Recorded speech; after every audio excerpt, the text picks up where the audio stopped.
Hey. What's going on, guys? Welcome back to the channel. Why is this so loud over here? There's someone who just started up right when I loaded up here. What's up with that? Unacceptable. Alt F4, going back to X-Plane. Just kidding. What's up, everybody? Welcome back to the channel with another Microsoft Flight Simulator live stream on VA Friday. It's been a while since we've done one of these. We've been in the South America tour. Then we did a little bit of X-Plane 12 just the other day to dabble around in that. So I figured, hey, it's Friday. I'm streaming. Let's do a VA Friday. We'll kick off the South America tour again. I think we're getting close to wrap it up. I think we're going to be doing a 340 long haul out of Rio de Janeiro probably next week sometime. So we're going to start getting close to wrapping that up. But today is all about vSpirit and VA Friday. We're in the Skittles livery. I know, Christy, I wanted to fly the grayscale, but hey, I got to practice what I preach. You know, here at vSpirit, they want you flying realistic liveries and tail numbers. Part of the deal. So I've alternate aircraft today is the Skittles livery. The grayscale one that I had in the thumbnail never was on a 320 that I can remember. I don't think it was on the 320. So that's why they recommend you not using that livery. So we're in a little bit of a retro, but hey, it's nice to see this livery, the old school white and blue one, because look, a couple of years from now, you're not going to see any Spirit airplanes. No yellow, no Skittles, nothing's going to be flying around. So it's kind of nice to fly some vSpirit and cherish the livery that is there until it is no longer. So what is up, man? Good to see you, McCollin Al W. What's going on, sir? Fubar's in the house. Mauricio Diaz, what's up, man? Nice to see you. Hudson Marco, good afternoon. Matt Warren is also in the house. Dougie is in the house. Chuck Blake, Jeremy Harvey, what's up, man? Do I prefer Skittles or the banana? I prefer the banana livery over the Skittles. This is probably my least favorite livery, but I just want to do something different because I think the last one we used the yellow. So David Isaac, good to see you, man. Blue Bear stopping by. What's up? I mean, there's been a lot of chatter in the airwaves, like continuing about X-Plane 12. I hope you guys caught some of the Blue Experience Media podcast last night that talked about X-Plane 12. I got some more things I want to discuss about X-Plane 12 while we enjoy the Microsoft Flight Simulator Kool-Aid on the way to Denver International. Now, we are doing, like I said, vSpirit, so we have our SOPs we need to follow, and if you're kind of interested in like where I'm getting all my information, let me see if I think I still have it here. I can pop it up for you. So VAMSys is the tool right here that they use for vSpirit, and I've got all my stuff here. I'm not going to keep it up the whole time, so this is where I'm getting all my info from. I've got my operational flight plan. We've got our ACARS that's going to keep track of what we're doing, and of course you could check the map. Let's take a quick look at the map. Is there any other vSpirits flying? It looks like we got that's me right there. No other vSpirits online today. This is kind of it's still a bit early right now, 11:30, so I'm sure later in the evening they might pick up. But this is, you can keep track of all your other companies' airplanes in real time and the weather, so it's pretty neat to see that. I really like this tool, and this is one of the only two VAs that I fly in are vSpirit and the PVA, the historical group, which as soon as we get that Fokker from Just Flight, you're going to be seeing me flying that quite a bit. So we have to be off the block here at 1800Z. We already got clearance. ATC is online. This is going to be a good little stream, I think. So I'm excited. I hope you're excited. Let's kick off this Friday afternoon, and let's fire up this Fenix A320.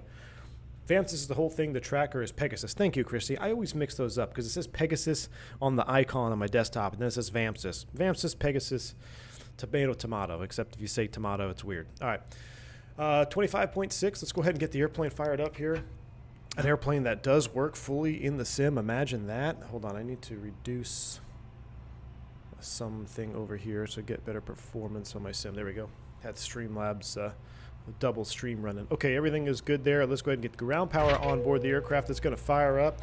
Beautiful. We're running real time, real weather. So we're going to take this flight across to Denver in what I would call probably the worst lighting conditions of any simulator. It's midday, high sun, no clouds, and we're just going to kind of compare it. So this is basically the ugliest Microsoft will get. Is at 12 noon, no clouds, a little bit of haze.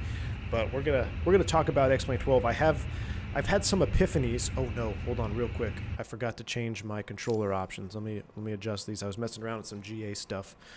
I need to change my controller options here real quick. The most boring, Danny, exactly. Yeah, 12 noon, no clouds is typically the most boring All right, so I want to blank my Bravo, and then I need to make sure my Throttletek is on my Fenix profile. So I was doing some GA flying. That's why I had these all changed up here. That's Throttletek 3, fly-by-wire, Fenix. Apply and save, go back, resume. All right, now we're back in business. Cloudy in Denver today, nice and cool after a month straight of 90 plus. Steven, it's nice to cool down in it. I think it's a little bit cooler here today in Texas too. It's like 85 or something. It was 65 degrees this morning when I woke up. No joke. I put a hoodie on, so I got thin blood. Headed to your hometown, Tyson. Excellent, man. It's going to be a lot of fun. Let's initialize the box here because we do not want to take a delay. So that's first things first. Let's get the flight initialized. Let's make sure we're boarding. And we'll get off in time. We're going to do an init data request. Let's look at the EFB here. Let's go ground services. I'm sorry, mass imbalance or weight imbalance. We're going to need to load aircraft. That's what we got from SimBrief. That's what VAM says, 22 minutes. Will that work? That'll get us off at 58. Oh boy, we got to be ready to push. Okay, so we've got 22 minutes to literally drop the parking brake and push back so we don't take a delay.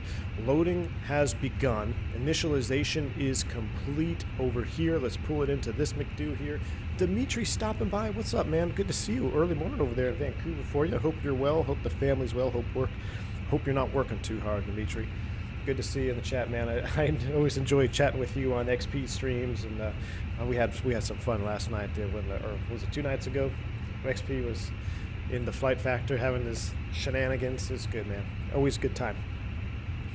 Still 88 at night here in Arizona, but slowly getting down to the 70s. Matt Warren, get ready to enjoy your 60 days of not boiling temperatures, my friend. Enjoy it while it lasts. It'll be 100 degrees come February 14th. All right, today we are operating Spiritual Wings 906, our alternate of Colorado Springs, which is kind of interesting. Company cost index of 115, but it's Friday. Let's do some Friday power, shall we? We'll do 90 on the CI. Cruise flight level is 370, going up and over the Rockies. Might pick up some turbulence today. IRS init. That's fine. We're gonna. Oh, you know what? What am I doing? I'm already out of flow here. We didn't even do our overhead flow. That's my bad. Cruise supply, ground control, CVR test. There we go. Captain per switch to captain. 1, 2, 3 on the ADIRS. Let's put this in STS mode, which is status. Put it on position 1. I just like to do that so I can kind of see the time to alignment and all that. Just make sure everything is working. We might mess with this old school ADIRS panel up in cruise. We can look at the track ground speed, PPAS, heading, wind. It's something I don't think we've ever really talked about on the channel. The amount of times I've used it in real life are probably slim to none, maybe less than 2 times ever really had to mess with anything up there other than the standard alignment. But we might kind of mess around with that selector in cruise today. All right, everything looks good. Voltages look good. Let's get, we are not fueled. Disregard on the fuel pumps. Let's do fire test. Slam Cannon's in the house. What's up, man? Good to see you, dude. 1, 2, Phantom already did the APU fire test. Everything else looks good on the right-hand side. This was an interesting, since we're flying vSpirit and talk about all the real-world airline stuff happening, Spirit and JetBlue merging. So one thing about Spirit is they do not have forward cargo heat or environmentals. Actually, they don't have any environmentals in their cargo compartments. JetBlue does. They're authorized to take pets. So it'll be interesting to see how when this merger plays out, are they going to retrofit all Spirit aircraft to have environmentals, or are they going to have some kind of software that won't allow you to book live animals in the cargo hold if you're on a retro Spirit Airbus tail number? So that'll be kind of interesting to see, because without, these are all optional panels here. One thing about Airbus is it's very modular. It's very easy to add and remove panels. I mean, I've seen Airbus overheads that have hardly anything over here. Like they might just have this ventilation and cargo smoke, and then that's it. This is all blank. Have flight control computers. We obviously don't have the N1 switches over here, right? Because we're not on an IE engine. But it's just a seamless panel change. Airbus did a really good job of being able to swap stuff in and out. Don't buy the fake out where summer in Texas masquerades as fall. I know, Al. This is the part of the year where it's fake fall. It's fake fall. Come, a week or 2 from now, it's going to be 100 degrees again. Santiago Montoya, what's going on, man? Hello after 50 years. What's going on, dude? Good to see you. Welcome. All right, right now I got a Las Vegas, gave me a clearance, which is cool. We're going to be at the Gidget 2. ATIS for Vegas says they are departing. Let's see. 2995 variable 3. 5 miles dust? Is DU dust? I haven't seen that in a METAR in a long time. Somebody look it up. Is DU? DU's got to be dust, right? That's in the METARs. DU. I know FU is fume, smoke. Visible approaches, landing runway, departing 26 right, 19 left, and 19 right. I'm going to ask a 19 right departure today because it's just going to look more juicy. So we're going to plan for 19 right, and it's a little bit shorter taxi. 19 right, Gidget 2, and we're going to go Turker, bump, ski 3. So all the way out to Turker, insert that. Turker, a bump, and then the ski 3 into Denver. I'm not sure what they're going to be landing. I think the wind's out of the north up there right now. So we can probably expect ILS 3-4, 3-5. I don't even know. Let's just say 3-5 right. 3-5 right or 3-4 right? Let's just plan 3-5 right. This is one thing I hate about Denver. I really don't know where I'm going to land. Real world, fake world, it doesn't matter. I hate flying into Denver for that reason alone. There's 76 runways to choose from, and you never know which one you're going to get. You're probably going to get one that's not even in the ATIS. All right, ski 3, bump is the transition. Insert that. Flight plan is good to go, and we have a squawk code. While ATC is still on, he has given us a beacon code of 1371. 1371. System 1, this is another little tidbit. So we have 2 transponder systems in the Airbus, and they're completely independent of each other. So you have 1 and 2. Typically how it runs is if the captain is going to be pilot flying, we're going to run ATC system 1. If the FO is going to be flying, we'll just run ATC system 2. It's just a redundancy, but kind of like the nav lights, position 1, position 2, you want to make sure both of them are working on a regular basis. You don't just want to always leave it on 1. Then the one time that your system 1 fails, you go to 2 and you realize 2 is not working or not reporting correctly. So I never really mess with this in SimWorld here on stream, but this is something that we do talk about in real life as well. It's part of our flows and checks. Coco. Greetings from Poland. Have a nice flight. Heart. Coco, thank you for the $5 dono bank angle check right back at you, sir. Really appreciate that. Very kind of you. Thank you. Long way from Poland.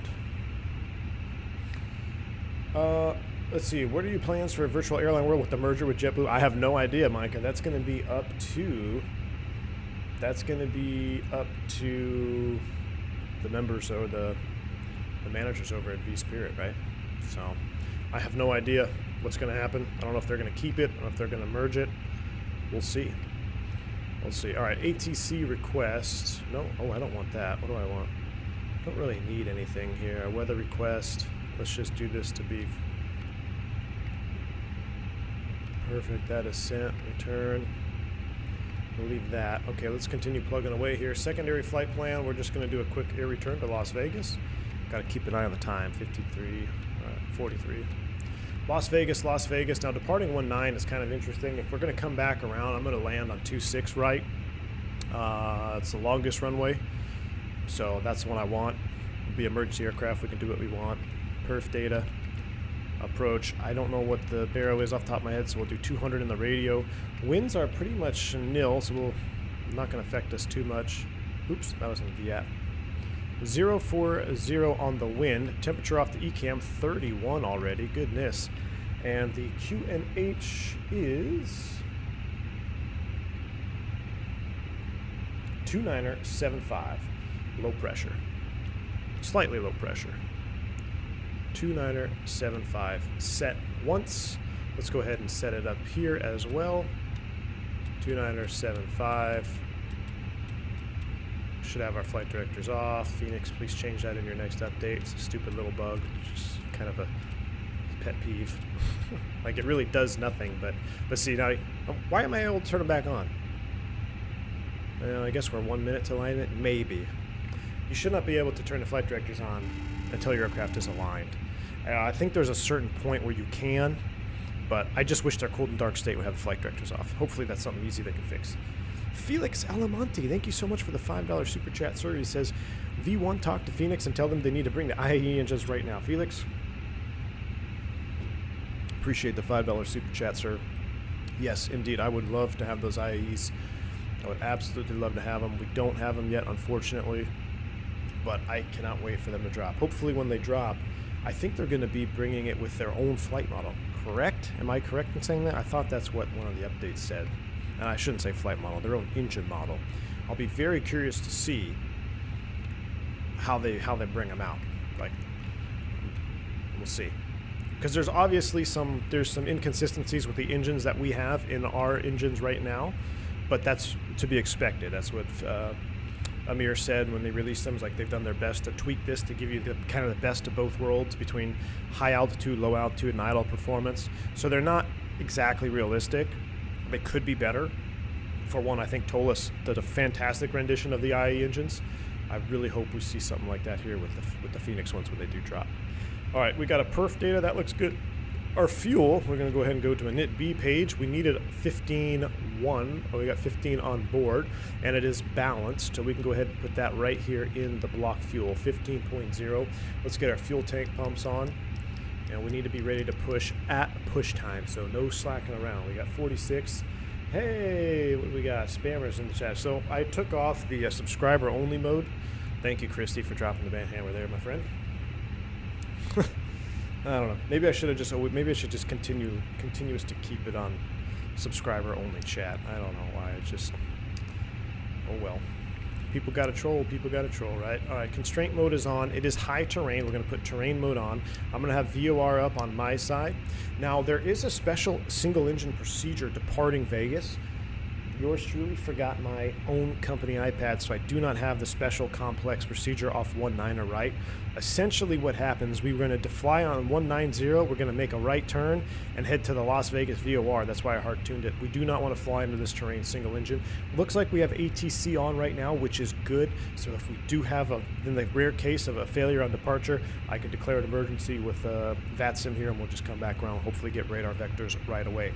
He did give me a climb via SID, so let's go ahead and pull out our Jeppesen charts, and let's see what we have for top altitude on the Gidget departure. VT Jake coming in with a super chat of $10. VT Jake, thank you so much, my friend. I appreciate your support. He says, awesome content, one of my favorite flight sim streamers. Oh my God, football season America, go Giants. Hey, I'm unfortunately that you're a Giants. I'm sad that you're a Giants fan. I'm a Jets fan. It's just going to be another sad year for both of us, I think. But I still got my Cowboys, so at least I can fall back on that. But we're probably going to get absolutely stomped with the Tampa Bay Gronkaneers coming into town on Sunday. But thank you again for your support, VT Jake. Appreciate you, man. I'm super pumped for football season. Just last night, I was so hyped up, man. I smoked out some beef ribs on the smoker. Oh, it was great. This weekend, we're doing a big cookout. So, yes, sir. Football season is finally here. Thank you for your support, my friend. TJS 1986, you're going up for your 182 check ride? Dude, that's awesome. Congratulations on getting to your check ride, and remember, don't let the airplane fly you at any point during that check ride, man. As long as you keep that mentality, say, hey, I'm putting this airplane where I want to put it. If it does something that you don't want it to do, fix it, and fix it immediately, and you're going to pass with flying colors, my friend. Good luck. Best of luck to you. All right, so here's the Gidget 2 RNAV departure off 19. It's going to be a slight right turn to Kaibad. We got a max 250 knots at or above 11.5. Shouldn't be a problem. And all the way out to Turker. Our top altitude is flight level 190. So let's go ahead and set 190 in the FCU. That's what our PDC says. Climb via. So we'll set 190. We've got 190 set. We can get our flight directors on. Terrain mode is on. About 10 minutes to push, so let's go ahead and get the APU fired up. Jeremy, you said you had the best brisket I've ever had in Nashville.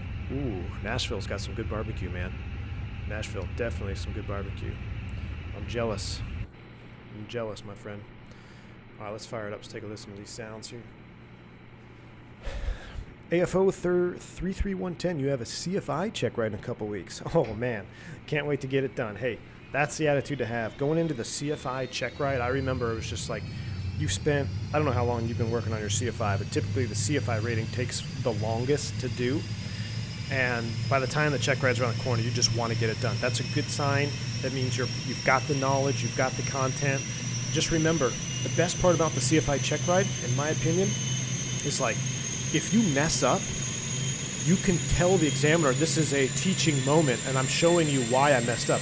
I think on my CFI check ride, I didn't do, I think it was a lazy 8. I was in the middle of my lazy 8, and I was a little bit off on my pitch. I think I was a little bit too aggressive, and I got a little too slow. And I used that. I was telling the examiner, I was like, all right, so this is a teaching moment here. I'm going to be a little bit slow in this demonstration because I was too aggressive on the pitch up here. You can see the airspeed bleeding off, and he was totally fine with it. He actually, he liked that. He even told me in the debrief. So if you find yourself getting a little close to the edge of a PTS limitation on your check ride, make sure you vocalize that. Say, hey, this is a, pretend you are the instructor and you're teaching someone who has no idea how to fly. That's kind of the hardest part about the CFI check ride, is like you have to go into it with the mentality of teaching, knowing that the guy next to you is like super experienced. He's an examiner. He obviously knows the information, but you got to block that out and just pretend he doesn't know anything. And that worked for me at least. So good luck, my friend. All right. We've got the APU fired up. Let's go ahead and start the chrono for there. We've talked about our takeoff brief. Let's go ahead and disconnect from ground power. Everything looks good on the overhead. We're going to do a pushback straight back off Alpha 15. We probably need to call LA Center for, okay. I know it's top down. Do I call center or approach for pushback? Center or approach? Dimitri says we have a lot of Ninja Watcher folks. Please smash the like button. Oh, I appreciate that, Dimitri. Yes, what do we got? Oh, only 62 likes. Yeah, guys. If you like this content, please do smash the like button. It helps the channel, helps with the YouTube algorithm, especially since I don't have a set schedule. So if you like seeing the stuff, or maybe you don't even want to subscribe, but you like the content, smash that like button down for me. Key 6, you're right. It's the ACS. Pardon me. I'm old school. ACS. That's right.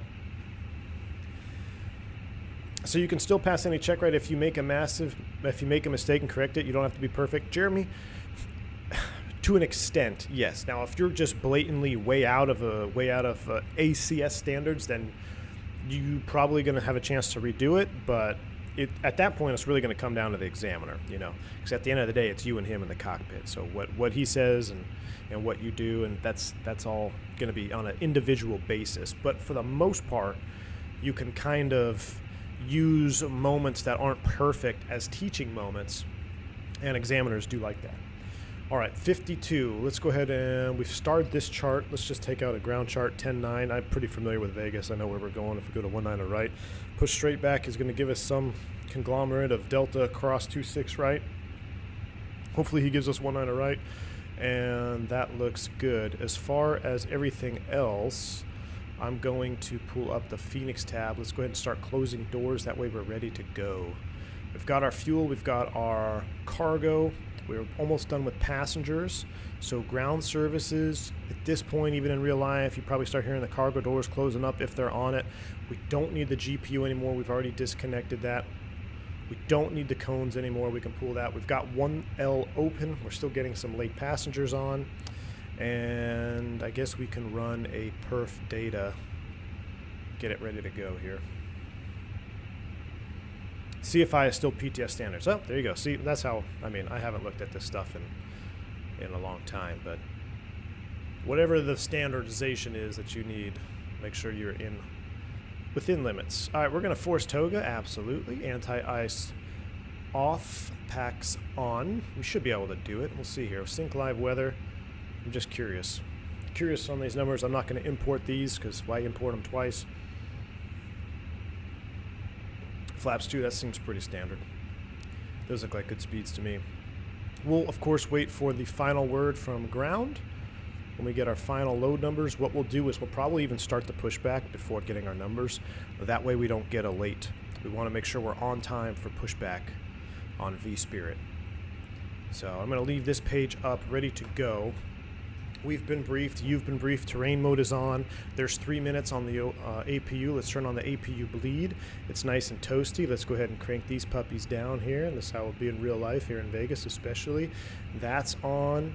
And everything is set on the overhead before start checklist. So we're actually getting a change now. Cockpit preparation checklist.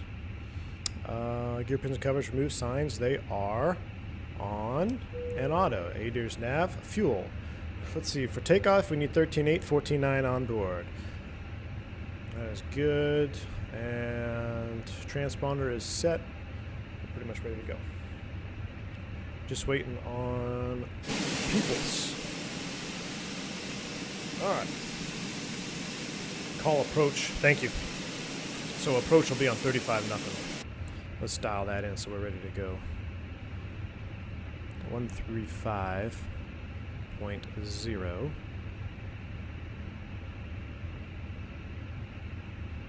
Oh, come on. There it is. 135.0, and then I think center is 3555, which is still online, which is kind of cool. 3555. They're online, so frequencies are set. 5 minutes to go till push. FOI is by far the scariest part. Just get every single acronym down. Oh my gosh, yeah.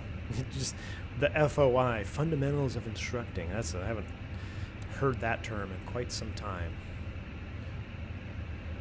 All right, 2 more people to go. 2 more people to go. Captain, why people add 50 feet in the barrow, McDo? That's really, it's a company procedure. For most non-precision approaches that have an MDA, think of it as must-do addition. That's where you add 50 feet. But again, that's a SOP. All right, we're loaded up. 127.3 and 28.9. 127.3 and 28.9. Boom. That's going to run its numbers. I'm going to go ahead and go ground services. Let's go ahead and close the door, toggle the jetway, and connect the tug. He's driving up. They're doing their thing. Let's go ahead and reset this. 4 minutes to push. We're looking good. Beautiful. We've got our speeds. We got an hour 20 extra gas. Let's go ahead and go perf takeoff. I think we're going to be just fine here. Calculate final. Oh, I got to sync final. Dang it. All right, now calculate. 22, 35, 35. All right, let's go ahead and get the beacon on and give him a call. Las Vegas ground, Spirit Wings 906, Alpha 15, ready to push.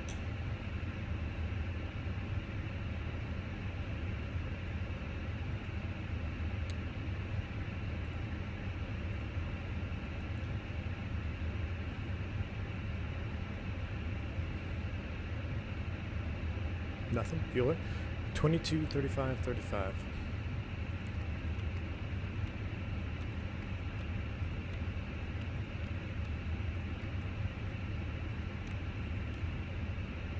We're on the right radio. Las Vegas approach, Spirit Wings 906, Alpha 15, push. It's approach, not ground. 135.0. I'm on 135.0.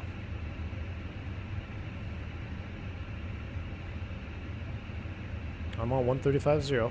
I'm transmitting. Radio check. All right, well, in real life, you push with ground here, so... Alpha 5. Yeah, Las Vegas approach, Spirit Wings 906, push Alpha 15 off Harry Reid. All aircraft approaches back. Last calling second.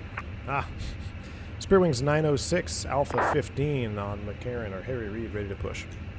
Correction, Spirit Wings 906, so push into the alley, your discretion, call taxi. Push the alley, we'll call you back, Spirit Wings 906. All right, brakes released, and cockpit's ground. Ground and cockpit, go ahead. Are you guys ready? Yes, sir. Brakes are released, clear to push, straight back. Copy, Captain, commencing pushback. Look at that, off block at 58.42, 2 minutes to spare. That's how we do it here at vSpirit, folks. Whew.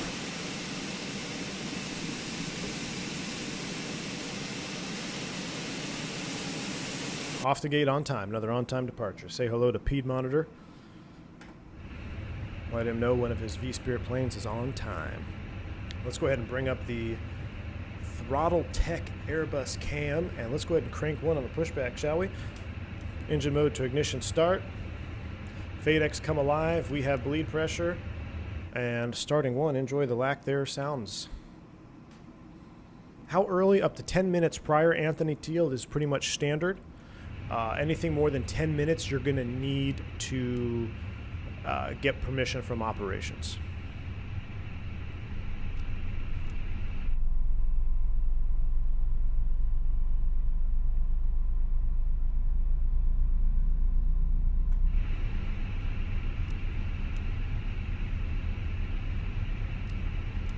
All right, Captain, push complete. Go ahead and set brakes.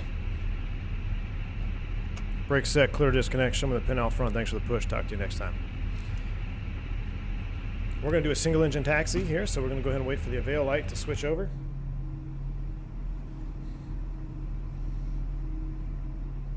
What's your views on GSX, VTJ? I almost picked it up for this flight, but then I don't think it's ready yet, man. I don't think it's ready yet, and I'm just not, as much as I would like some of it, I think GSX is great, and I might put a poll in chat. There's our avail light.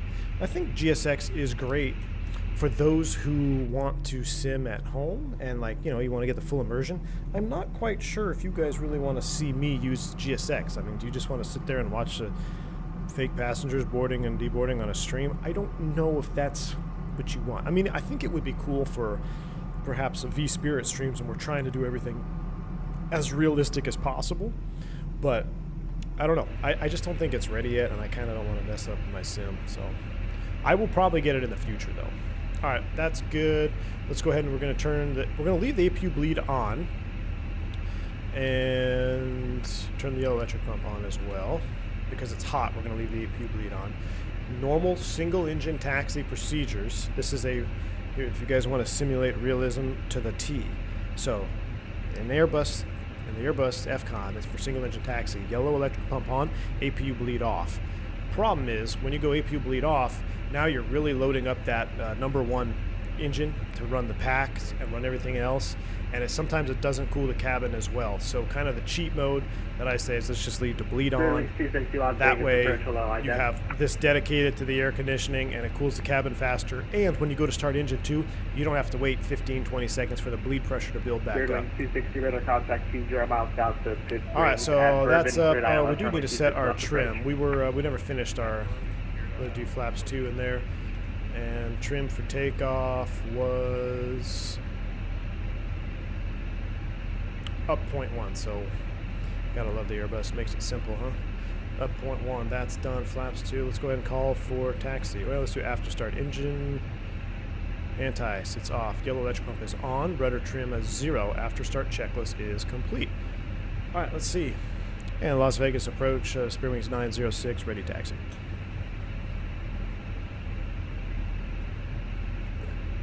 Spirit Wings 906, runway 1 on our left, taxi via Delta, squawk normal. Taxi 1 on our left via Delta. What was didn't catch any of that, Spirit Wings 906? Squawk normal. Oh, sorry. My bad. Alright, we're gonna go on. Standby on CARA. There we go. 19er left, huh? Did I set up for 19er left? I did, right? Oh, I set up for 19er right. What was I thinking? Quick runway change here before we roll. 19er left. For some reason I was thinking the other direction. Gidget to Turker, insert. Quick runway change here. It's going to take our speeds out. Whoa, what happened there? A little lag spike. So this is where I wish I had an FO, because then he could run this while I was taxiing. But we're not blocking anybody here, so let's go ahead and recalculate 19er left numbers.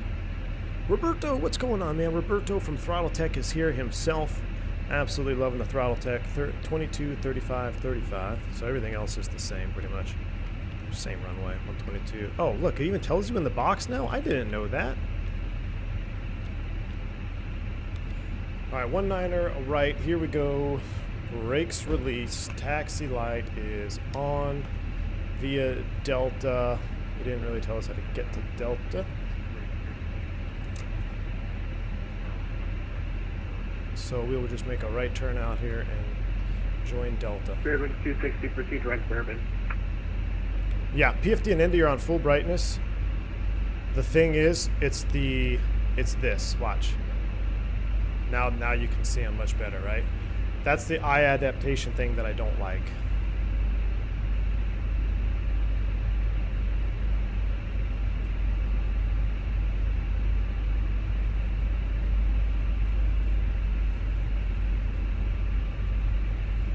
Roberto says, so glad you love it. 737 to be ready soon, as well as the next batch for the guys. Awesome. Oh, Roberto, I was keeping that a secret, man. Keeping that a secret. But yes, Roberto is, if you guys are waiting for the second batch of Throttleteks, if you did order it, he says second batch will be out soon. And I did, Roberto, I don't know if you saw, I did make the binding tutorial for the Fenix 320. I should link that video in my description. But I do have, if you are picking up, whether it be the mini box or the Flightbox V3, I have a tutorial on exactly what I have bound on my setup, and it will work on your setup most likely. So make sure you check that out if you are expecting a Throttletek Flightbox, which I love it. Absolutely love it. It's game changing. Single engine taxi here just feels so realistic. It's great. All right, we do need a warm-up time, so let's go ahead and start engine 2. Let's go. Yellow electric pump is off. We already have bleed pressure because we kept the bleed on, so let's go ahead and turn 2.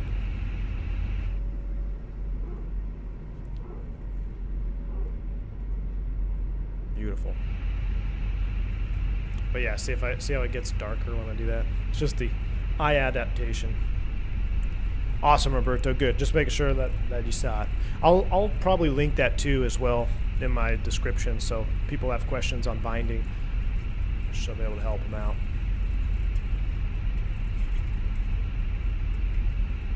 Kyle says, I'm starting my instrument rating at a 141 college program. Any tips to help me be successful? Kyle, stay focused, man. Stay focused. That's kind of the toughest part, I think, when you get into a college and you're doing flying at the same time, is trying to keep that focus. So stay focused, keep your eyes on the prize, and take it a little at a time. There's going to be times when it feels like you're drinking out of a fire hose, but just remember, the private pilot, I think, is I still think private pilot is one of the hardest ones. But once you get through private pilot, it really starts to all come together, big picture. Stay focused. I inserted 138 instead of 135. Oh, I think we'll survive. I don't know. I say that and watch us blow an engine here on takeoff, and then we go into the dirt because I'm 3 knots slow, or 3 knots fast. All right, engine 2 is running. That's up, that's up. Everything is set. Let's go up to the overhead. APU bleed can come off. APU master switch can come off. We need to start the clock. We do need a warm-up time. Flight control check. Full up. Full down. Neutral. Full left. Full right. Neutral. Spirit wing 906, runway 1 on our left, clear for takeoff. 1 on our left, clear for takeoff, Spirit wing 906. Full left. Full right. Neutral. We are cleared for takeoff. I'm going to taxi slow. This is also a real-world technique. You know, I've got to wait for my engine warm-up time. I'm not going to say no in this particular case because I can drag out my taxi time here and get to the runway. We got a minute and a half. We'll be all right. All right, let's go. Auto brakes max. Takeoff config checked. That's on. That doesn't move. TARA selected. Man, we are cooking with gas. Combo 52, Vegas approach, good morning, clock 1357. All right, let's go ahead and smash that like button. I'm going to smash the insert ad button. Do it anyway. All you ghost watchers get an ad. Let's see, what do we need? We got 334 watching. Can we get 200 likes for takeoff? We got a company message. That's just our... Combo 52, radar contact, that's just miles our, north of the Needles VOR, descend via the Nintendo 1 arrival.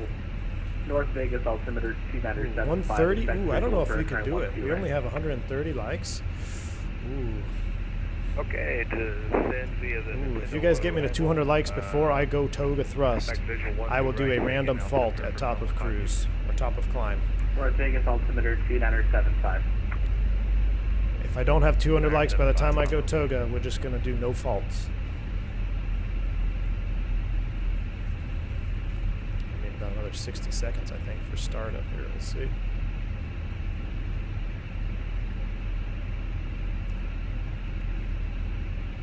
Oh, 186, 193.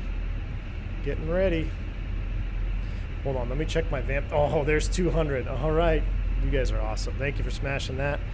We will do a random fault trigger at top of climb. Let me just double check my Pegasus to make sure I have enough warm-up time. Engine 2, I got to check my ACARS. Engine 2 was on at 17:06:41. It's 17:09, so we're good. Here we go. Spool them up 50. Enjoy the takeoff, folks.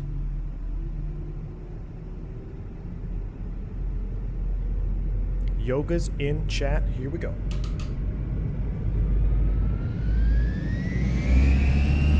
Gosh, never gets old. I love Airbus. I love Microsoft. Man, Toga, SRS, and nav. Auto thrust is blue. Look at the haze out here today. What's going on, you Vegas people? Normally it's clear. Thrust set. 100 knots. Check. V1. Las Vegas Rotate. This is Delta 780 with you, flight level 252. Delta Positive 780 rate. Las Vegas You're up. approach, block 133. Nav. Fly with. Block 133. 7, runway 26 left, clear to land. Gosh, that's awesome.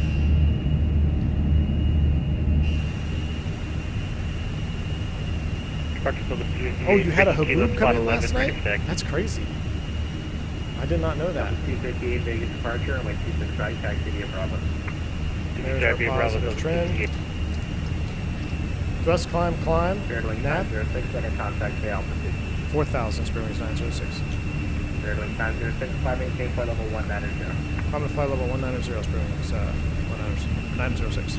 There's F-speed, flaps 1. Contact 6 miles northeast of DD, DOR, just said view the Cocktail 2 arrival. He gave us a climb and maintain, so we don't need to do any restrictions, so we just go into open climb mode, which is an unrestricted climb. Now I'm going to put the sunshade down so you guys can see the screens a little bit better. Descend via the Cocktail 2 arrival. Expect on So there's a difference between climb via and climb and maintain. Here comes S-speed, we'll go flap 0. So a climb and maintain is an unrestricted climb, so I pulled for open climb now. If he said climb via, then I would have just left it in thrust climb. It would obey all the constraints, but because he gave us that unrestricted, we're going full up to 200 and whatever, should be 250 here pretty soon, and all the way up to 190. You live right by Henderson? Nice, man. Let's try to get some of these juice views coming out of Vegas here. Oh man, look at that. Just wait till, so I heard that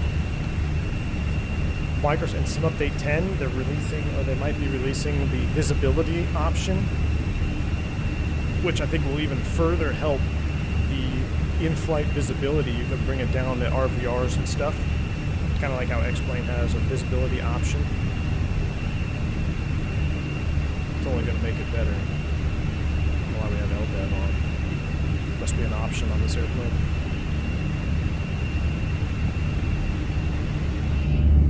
Spiritwings 906, register the transmitter frequency change approved. Have a good one. Thanks for the ATC, Spiritwings 906.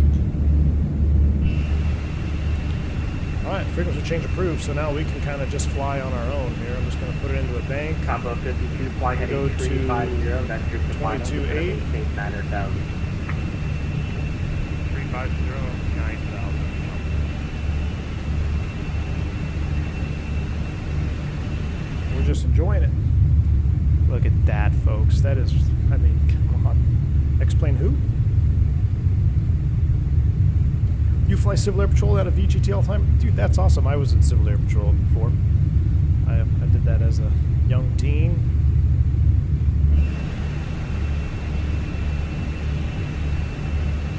I'm trying to remember the squadron. It was Deer Valley. I don't remember the numbers.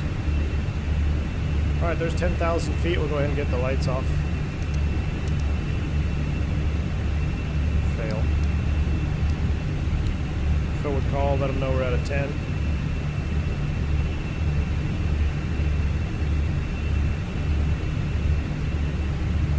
Matt Warren, single engine fail on approach. Keep it up. Matt, thank you for the $2 super chat, my friend. Appreciate you. I don't know about a single engine, but we are going to do a random fault here at top of climb because you guys helped me get to 200 likes before takeoff. So I will be true to my word, as long as I don't forget, so remind me. Would have been fun to fly another hurricane in San Diego. Anthony, I totally forgot. That hurricane that's coming up the coast, right? Could have done some West Coast stops. Oh well. Next time, there'll be more hurricanes.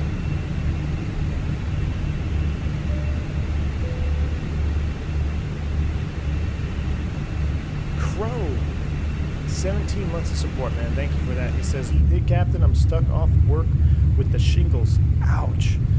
Chill stream as welcome distraction. Mr. Crow, thank you for your continued support, man. I'm very sorry to hear about your shingles. That's I've never had them, but I have had friends that have had shingles, and it's, from what I gather, pretty painful. So I'm hoping for a speedy recovery, my friend. Hopefully we can distract you with some nice flying. Look at that juice. Hopefully this could distract you a little bit from the shingles, my friend. Thank you for your support.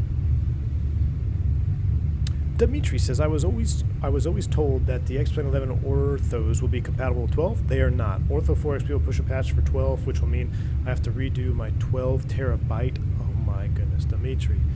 See, I was under the same impression that you were. I thought it was compatible. I thought people were starting to link stuff. Yeah, we're going to get into this right now. That you bring up a great topic, Dimitri, but man, that's, yeah, count me out as well, Dimitri, because that's just no thank you. And I heard V states, oh wow, look, we don't have the autopilot on. We're too busy looking at juice views here. Matter of fact, we don't have ATC. Let's go ahead and clean it up here. Let's go direct to Gidget. I've gotten that multiple times here in Vegas in real life. So we'll go direct Gidget. We'll go AP1 so we can enjoy some views. With thrust climb, open climb, nav, autopilot 1 is engaged. The climb out speed of 339, that, as much as I like going fast, that's a little aggressive. I don't really like to go above 310 until we get into the high 20s. Just a personal preference. Airplane can do it fine, but it's just my own personal preference. We're going to do 310 in the climb out. I thought they were compatible, man. I was under the impression that they were compatible, but look, who needs orthos when you have this? Let me go we'll go back to full screen cam here. Again, shout out to Roberto, Throttletek Hardware, if you guys are interested in that. Oh, I didn't mean this to turn on. I kind of like this song though. Make sure you check out Throttletek Hardware. Roberto Soriano, he pops in the chat. Send him an email if you have any questions. Dude is awesome. Festival, thank you, man. Welcome. Dimitri says the orthos work, but there's issues around coastlines. Ah, that's right. That's right. The coastlines are different. Correct. That's right. I'll deal with current ortho bugs on 12, then redo them. Yeah, Slam, I hear ya. Shaq Oatmeal, what's going on, dude? 14 months as a private pilot. Thank you for your continued support, Shaq. I hope they're not working you too hard over there at the airport. I hope you're still getting some flying in. Hope the family as well. Pleasure to have you on board, Shaq. Thanks for stopping by the stream, man. So, as we look at this full juice view here, and Dimitri brought up a great point. I want to hit this point here before I forget. Make sure we hit standard as well. Yeah, there we go. Let's go ahead and set standard.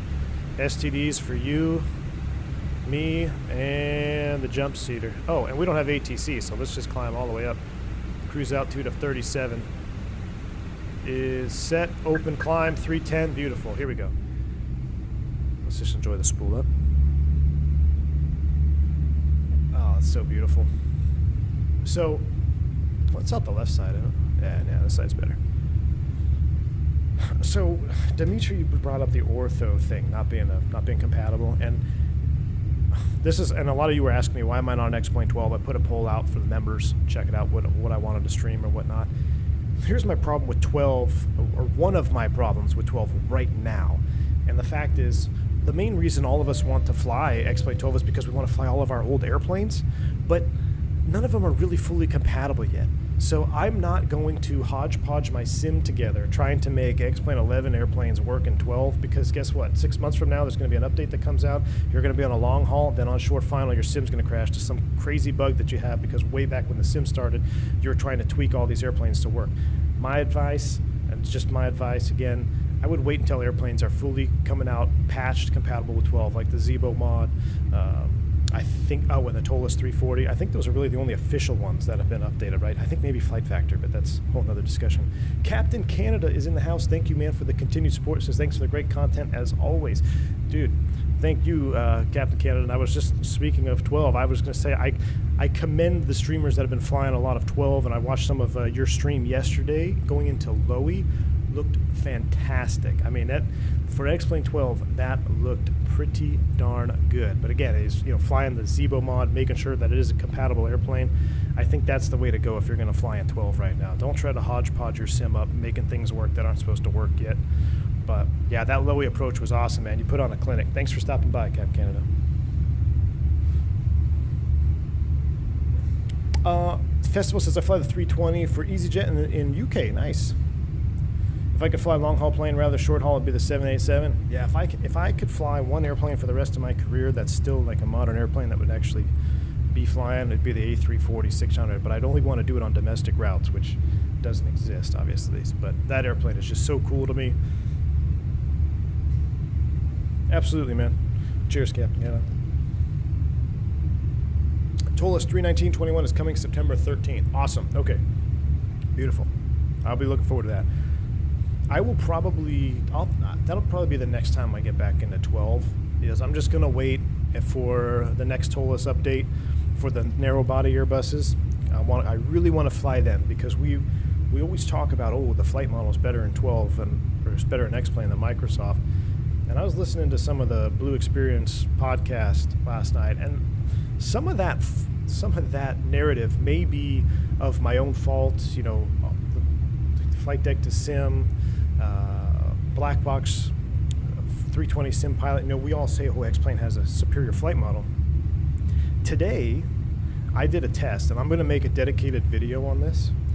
I took up the CFD 172, which is the current or the most updated flight model for Microsoft, which is in the Cessna 172. I did a test flight. Then I did a test flight in the Cessna 172 default in X-Plane 12. And I know there is some superior handling characteristics in X-Plane, but I'm telling you right now, I was very surprised at the outcome when I did this back-to-back flight with the Cessna 172. There we go, Microsoft doing its thing again. Okay, dude. So I'm going to be very curious when TOLAS releases their 319, 321, because then I'm going to be able to kind of compare Airbus flight characteristics back and forth. But I was very surprised that the CFD Cessna 172 and Microsoft, it performed a lot better than I was anticipating it to. So, you know, some of this flight model work, I think it might have to do with some of the devs, you know, not fully taking advantage of what Microsoft has to offer. I think that might be part of the problem. Because fly the PMDG feels amazing, in my opinion. Now, there's probably some performance issues. I know Flight Deck to Sim pointed out the 800 being a little bit too slick. So that's all tunable stuff. But as far as the hand flying feeling, it flies pretty dang good. You know, and the Fenix, it flies pretty dang good. So, I don't know. It might be more a developer issue than necessarily the platform itself. Jeremy says, I just read the 220 on fly-by-wire, and the flight envelope protections are amazing. You have soft and hard stop with side stick that you can feel. Really? That's interesting, Jeremy. That's very interesting. I might be flying 220s here in the next couple of years. We'll see. A lot of them are starting to head over. Okay, so here's a mistake that I made, and we caught it early, but you see we have a disco here. Disco between Turker and bump. Originally, I cleared that discon out, but because we had a runway change and the departure ended at Turker, it's going to re-import that discontinuity. So that is correctly simulated by Fenix here. That's just one thing you always have to check. If you have a runway change last minute like we did, you always want to step, it's always good practice to step back through your flight plan after you change your runways and make sure you got rid of all the discos. And the same thing can happen on an arrival. Let's say you have an arrival and you get a runway change on your arrival and you put the new runway in, it could put a disco between your last en route waypoint and the start of the arrival. That is intended to be simulated that way, and that's how it works in the real airplane. So that's why we had that disco there. I mean, if you fly into a disco, it's not the end of the world. All that happens is the airplane will just go into a basic mode, vertical speed and track. You could just redirect it, but yeah, that's why we had that disco. One thing to always, if you're on top of it, anytime you get a runway change, get in the habit of stepping through your flight plan. All right, let's see what we had here. This was just our load sheet. We accepted that. We had 134 plus 5, so any more than 2, you probably need an amendment. but where things are looking good. We're above 25-ish. So let's go ahead and manage the climb out speed. We're doing Friday power. Looks like we're going to be climbing out around 7.9 Mach, which that'll be fun. Now we got to turn orthos back on. I don't know why this is one thing that you do not have to mess with in X-Plane, right? Which is nice. Let's turn our orthos back on. Mohammed for 4 months. Thank you for the support. Appreciate you, dude. Says, I believe the Microsoft flight model will continue to improve with time and close the gap with X-Plane. Mohammed, thank you for your continued support, and you bring up a great point, because I, for one, say, hey, I'm going to, X-Plane 12 in a year, 6 months from now. Let's take a look, see what it is then. But here's the thing. Microsoft is not just going to stop. It's not going to be static in 6 months from a year from now. So who's to say 6 months to a year from now that Microsoft doesn't have something pretty good? And I'm really looking forward to the Sim Update 10 and the CFD flight model. So we'll see. You bring up a good point, Mohammed. Thank you for your continued support, dude. Now we got to wait for this thing to go on. Let's go ahead and, while we wait, let's come over here and what do we got here? What's on the music playlist today? Please don't crash. Wouldn't that be something? Then I would just Alt F4 and launch X-Plane. Slam says the Microsoft platform is still very new. Yeah, it is, Slam. And I think, and I was just talking about this with Phantom 320 in the Discord, I think more often than not in the scenarios that we see, I think it's developers not fully understanding the full potential of Microsoft's flight model, because they're used to what they had in P3D or FSX, and as they don't necessarily port over, but they port over, then they adjust as necessary. I don't know if they fully understand what it's capable of. Prime example of this is the Cessna 310 from Milviz. Is one of my favorite GA airplanes to fly. When I bought it default, the flight model was terrible.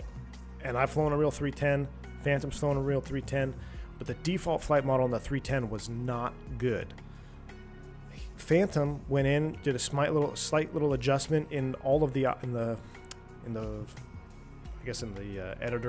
in like what's the word I'm trying to say? Basically in the flight dynamics section of the airplane. Uploaded it, I tried it out, and the 310 flies amazing. I mean, it really flies like a real 310 now. It's just a few little tweaks that he made. I actually posted them in the Discord a while back if you want to do it yourself, if you have the 310. I'm not going to share any files with you because, again, that would be not a good thing. But if you have the 310, you can take a look. It's pinned in the Discord section, and you can make an adjustment. But that small little tweak, it makes the 310 fly like a very, very realistic Cessna 310.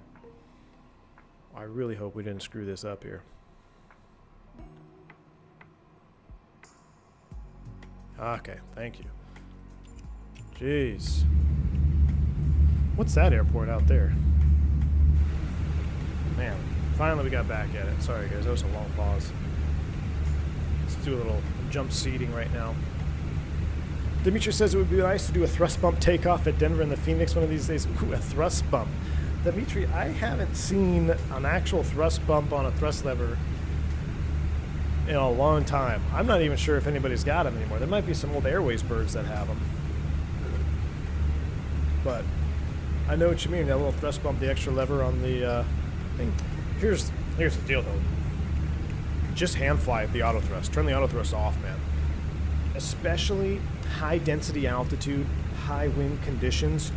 Use manual thrust, because it's just, you can really control it better, in my opinion, than the airplane can. And that's not just a Phoenix thing.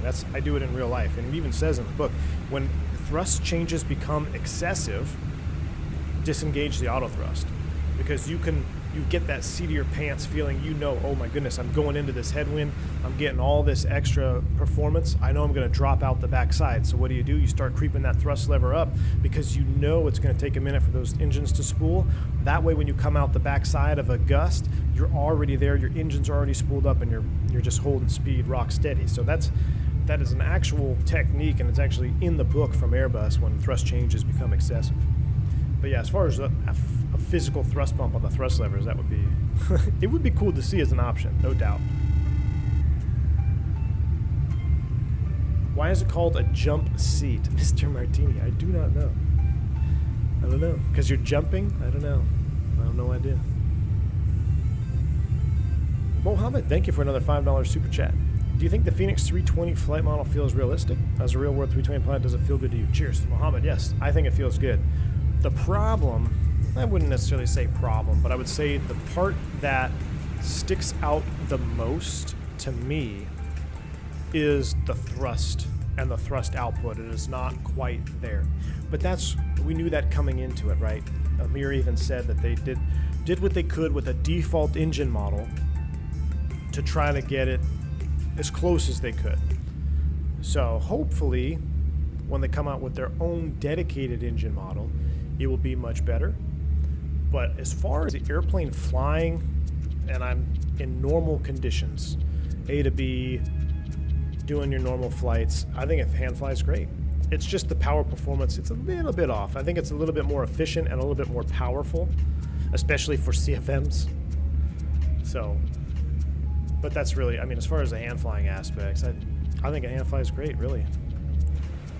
I really do. A little bit of chop here. We'll leave the seatbelt sign on. We got a company message. What's going on here?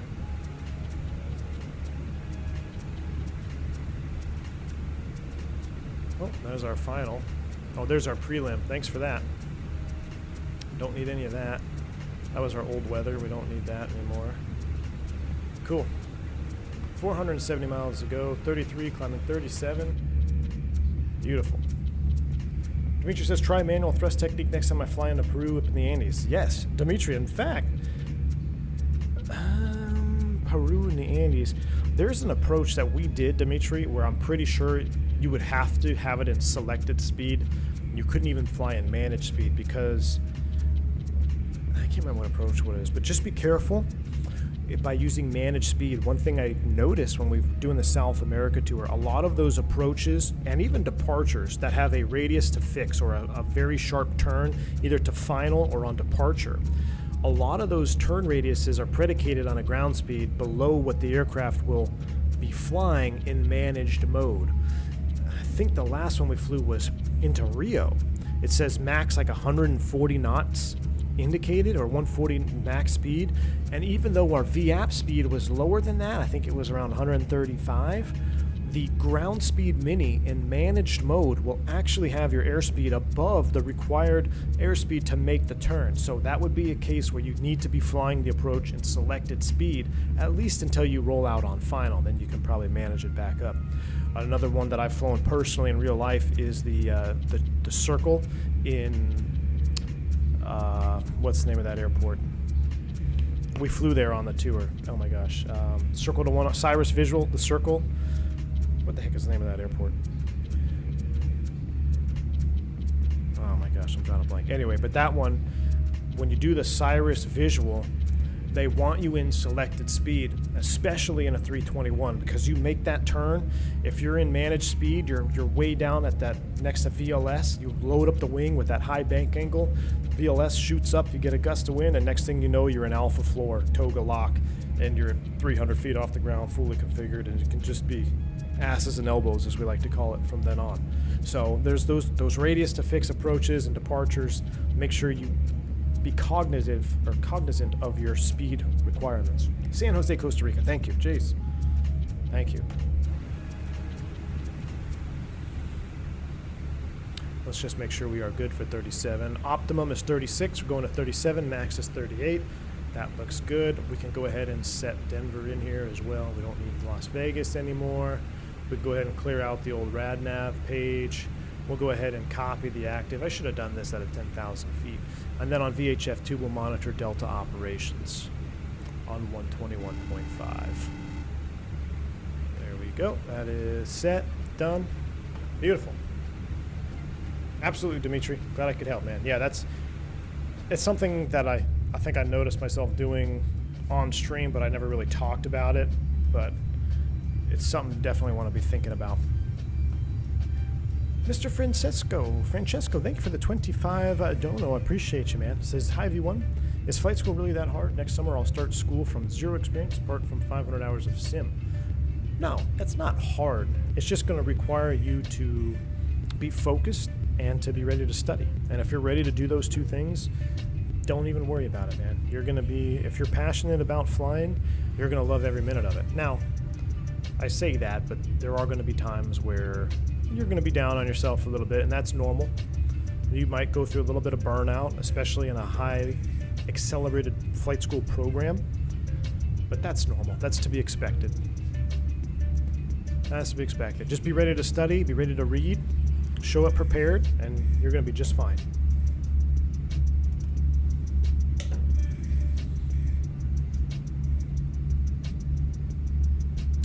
Hustler Snow, I was going back in chat, says, how would you compare the Fenix 320 to the PMDG 738? I know they're different airframes, and I'm an Airbus pilot. Hustler Snow, from someone who has never flown the 7.3, that's just myself, I think the PMDG flies great. Now, from what I gathered from Flight Deck to Sim, the drag is a little bit off. I think he was expecting it to be a little bit more draggy and a little bit more of a dog. And my buddies that are on the 800, 900, they always tell me that the 800 just flies like a dog. You know, it's I wouldn't say underpowered, but it's just kind of meh in the climb out and easier to slow. So other than those technical things, as far as hand flying it goes, I think it flies great. I love flying the PMDG in Microsoft. I really, really enjoy it. My favorite is the 600, to be honest with you, because that thing is just a rocket ship. I mean, it's like flying the 319, at least to me. I mean, you can do anything with it. You can get it down. You can climb out. It's a neat little bird. I know it's really niche for a lot of people. There's only a few operators in the world that operate the 600, but I use it as kind of my retro 500, my retro 400, and even 300. I got some good old retro liveries. As soon as we conclude the South America tour, you're going to see some more of that 600 for sure. Some old school America West liveries. And that's the thing. There's America West, like the new America West, but no one has done the old school America West livery, like the white and like that turquoise with the like amber logo on the tail. I really, really hope someone can do that one. It'd be awesome. Why can't change climb cruise descent speed on FMC during flight on like going? Captain Riyadh, you can, but there's a trick once you activate a descent. Now in FMS2, you're going to be able to modify it at all times. But for instance, what you're saying is, why can't I change my descent speed once I've already started the descent? You see how this is white? As soon as it turns green, that means it's active. Oops, no, I don't want to do that. So cruise is active, right? I can't change cruise right now. Well, I mean, I can change cruise, but I can't change the descent. Once this goes green and you're in descent phase, you're right, you can't change it. But if you want to, the trick is recruise the altitude profile. So let's say ATC gives us a descent right now to 240. I put 240 up in the FCU and I go manage descent mode. Airplane goes into descent mode. It's going to start descending automatically at 339 or 80 Mach, actually. 80 Mach or 343 indicated. That's what it would do. I would not be able to change this unless I do what's called recruising the airplane. So if you want to recruise it, you go progress page, you put flight level 240 here in the cruise page, and then the descent will now be adjustable and you can set a new managed speed or a new indicated airspeed. That is going away with FMS2. It will be modifiable. Easier, I should say, but I mean, you can still modify it in the Airbus. You just have to do that extra step and the main logic behind it is it has to do with the way the Airbus does VNAV with a geometric path versus a idle path. And once you start the descent phase, it's locked in until you recruise it. That's the only way you can change it because it wants to fly what it's been preparing for the whole way across. Hope that makes sense. Maybe I can do an example on the descent into Denver.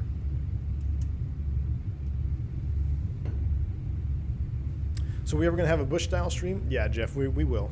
And I've been doing some GA stuff in the Discord in the members only section after streams. Unfortunately, I don't think I'll be able to do it today because I have to run home. I have a company coming over tonight and got another tournament tomorrow. So I won't be really being able to hang out after stream today, but we're gonna do one, Jeff.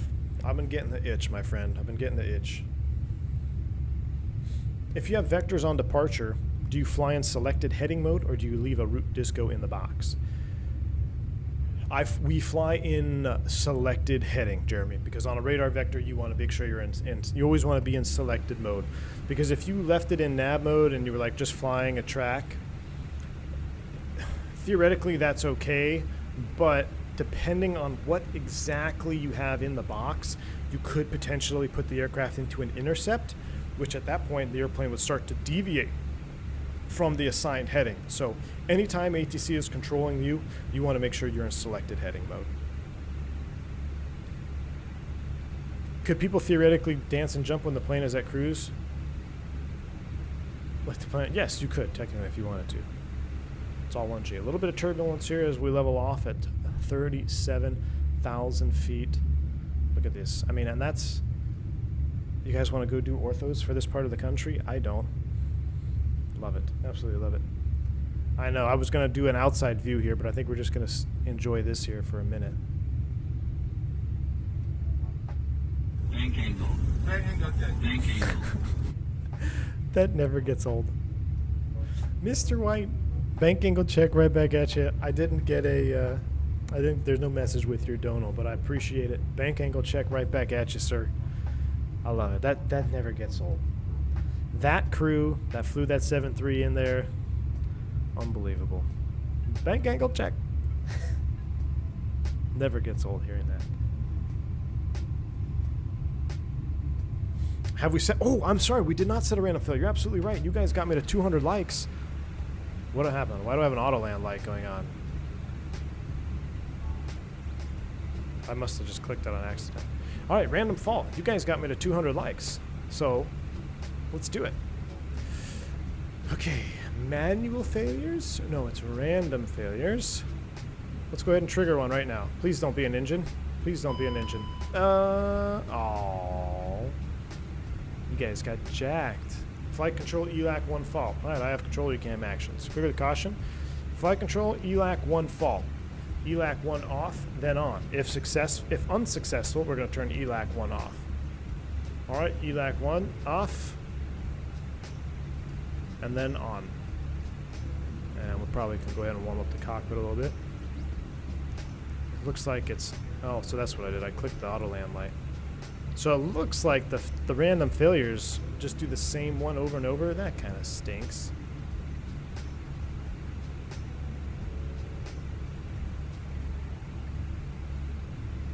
I swear before it was different.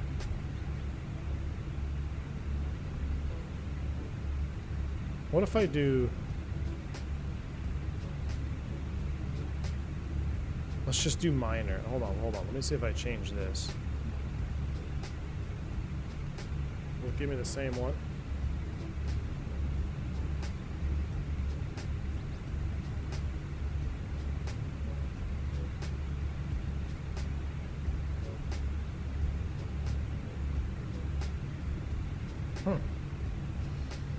Phoenix failures are stuck in a groove. Yeah, you guys got the short stick on that one, huh? We get to just keep on flying. You want a Phoenix 340? Now that would be something incredible, Mr. Richland Music. Absolutely. M&Ms, do pilots usually worry about the radiation they absorb during their career? Not until recently. There's been a lot of studies now that show that. Personally, I always fly with the radar off unless I need it, just in case. But you know, more so than radiation from the airplane itself, but like flying up at the higher latitudes, up near the poles. So UPS, FedEx, a lot of the freight guys, there's been a study that actually shows how much more exposure they have to radiation. So, you know, it's all tucked away in classified documents the government knows about, but they're not going to tell anybody because it's just the way the world turns, my friend, unfortunately. Chick-fil-A coffee is officially empty, unfortunately.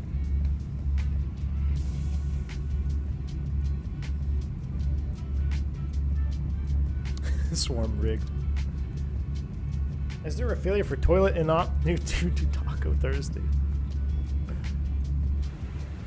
Alright, let's just see if I can do one more. Please don't be an engine. Oh, here we go. We got one. There we go. You're flying around, you get this. Fuel left tank pump 2 low pressure. Another benign. Left tank 2 pump off. Okay. Left tank 2 pump off. I don't know why I keep clicking that. I've never clicked that, and now my mouse has been in the perfect spot to click that auto land button like 3 times. All right, clear fuel, clear fuel. In-op systems, left tank fuel pressure. All right, we're good. So now, let's go ahead and send a message to ACARS. Can we do that?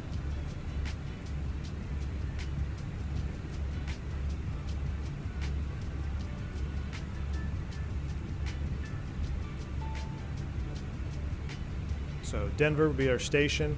What's our ETA? ETA Denver is 1031Z. Send a message to dispatch. Please have, I can't see the space button. Maintenance. Meet aircraft.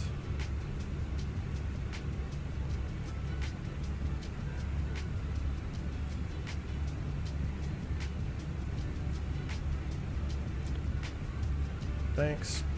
I'm gonna put my initials.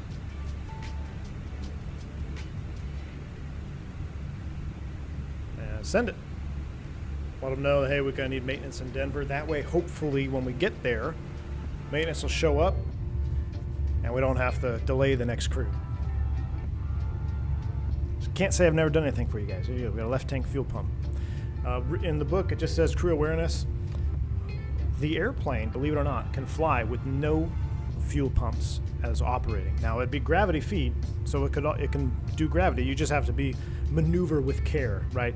The fuel pumps, the fuel delivery system, they obviously help increase the efficiency of the engines.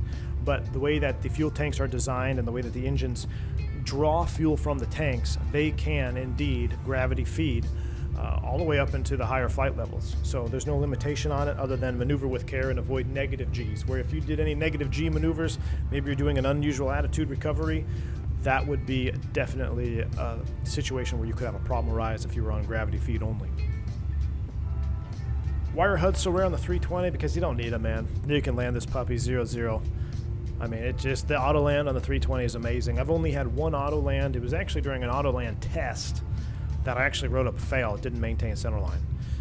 I mean, it was fine. It didn't crash the airplane or anything, obviously, but it did not land. It landed about 10 feet right of centerline and just tracked the right side of the centerline. So it was kind of weird. I wrote it up. Maintenance said, yeah, they're going to recalibrate or whatever. But that's why a lot of these airplanes, they don't always, especially here in the States, if you're not up in the Pacific Northwest and it's not the fall time of the year, they don't really see a lot of Cat 3 all the way down to minimums, all the way 0-0 landings. So maintenance has a cycle in which they require the aircraft to go through a Category 3 landing test. So you'll be flying around in cruise just like this, and you'll get a message from ACARS. Oh, speaking of, we have a message. But it would be like, hey, can you perform auto land test required on tail number 9 or November 614 NK? You know, that, and so you'd be like, all right, let's do an auto land just to check the box, right? Ooh, NKS Ops. Copy diversion to, oh, we're not diverting to Denver. ETA 10 will arrange ground handling for you. Thanks, Taj. Operations, cool. So, not necessarily a diversion. I know I did it in the diversion page, but Ops has been advised. I think it's smooth enough. We'll go ahead and kill the seatbelt sign right now. How many people did we have? 130. Here's another pro tip, real world tip I'm going to give you. Something I've never really done on stream or talked about, I don't think, but something I've been doing lately a lot in a real airplane because it's been so hot in Texas. So depending on the configuration of the aircraft, you can change the amount of pack flow or air conditioning flow to the cabin. Depending on your config and the aircraft that you're flying, you'll have a set limit. So today we're in a 320, let's just say, and this is an all economy configuration. So the planned number of passengers, 138, is the limit of which, if you are less than 138 people on board, we're actually going to reduce the flow of air to the cabin. This helps save fuel, runs a little bit more efficiently. So when we can watch this change in real time here in the Fenix, I imagine, because I'm sure it's simulated. So here are our pack flow control valves. Okay, now we do this again.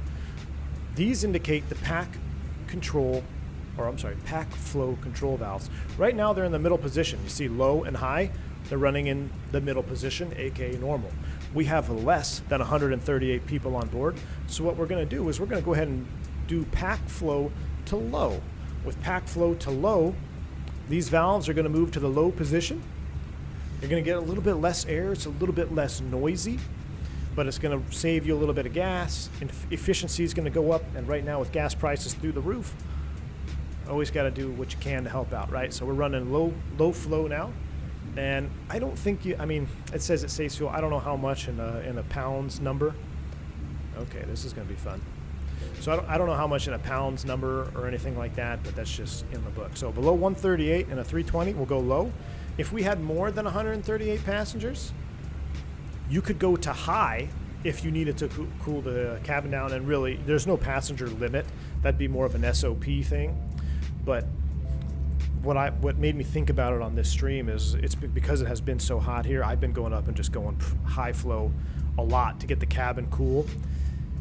One caveat to that is that you must have 2 sources of bleed pressure running.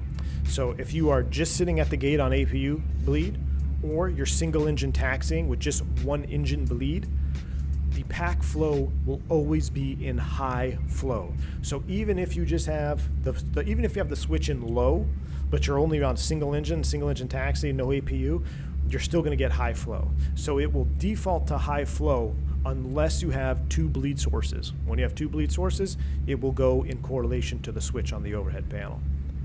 So just another tidbit tip for you. We're doing vSpirit operations. I figure I'd try to give you all the real world tips I can, all the real world nuggets, because that's what we like to do, right? We try to simulate as much as possible the real thing. Let's go ahead and take a look at our VAMSys A cars. Everything looks good here. Let me look at the map on VAMSys. Ooh, look, I'll show you guys here as well. So if I go VAMSys up on the map, you can see we've got another airplane. Who's that? Mr. Michael, NKS 1834. It looks like we're going to be crossing. Looks like a couple more spiritual wings. There's a guy taking off here, 547. He's going Penis to Orlando. And this guy's going from Guatemala to Lauderdale. Very nice.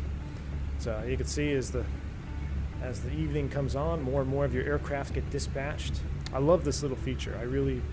I know I'm sure more than one VA uses it, but it's one thing I really do enjoy about the vSpirit VA. It runs very nice. I think our ortho is off still. Let me check it. Not quite sure where this music playlist came from, but oh boy, here we go again. Is this going to take another 10 minutes? This is Microsoft Flight Simulator.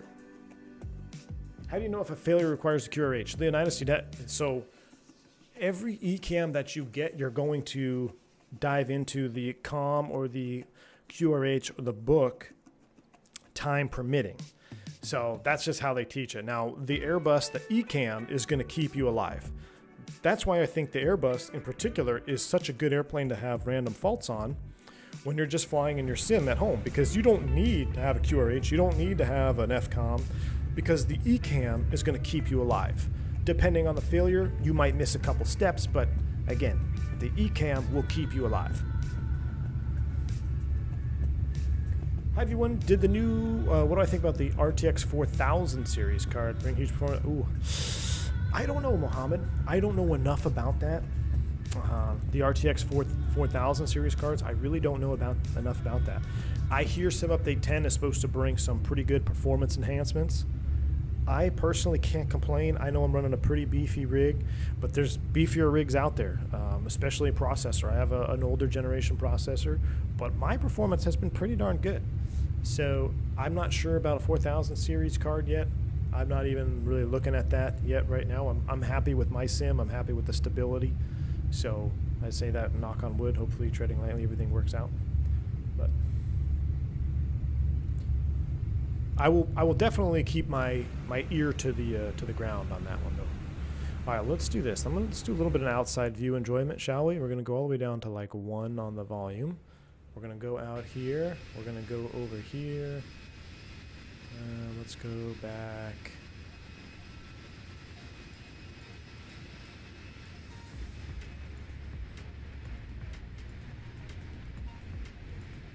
I don't know where we should sit it.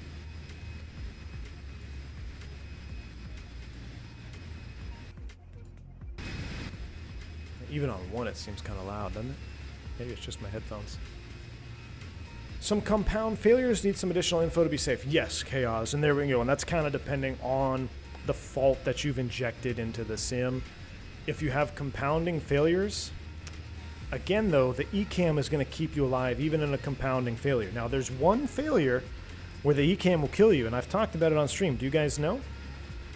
What is the one ECAM that will definitely put you in a worse spot than you already are if you just blindly follow the ECAM? There's one set of failures that will put you in a bad spot if you follow the ECAM. Who remembers? Anybody remember? While we think about that, I gotta change this sound. Let's go back to just like some old school sounds. Where's my old school playlist? I say old school, but like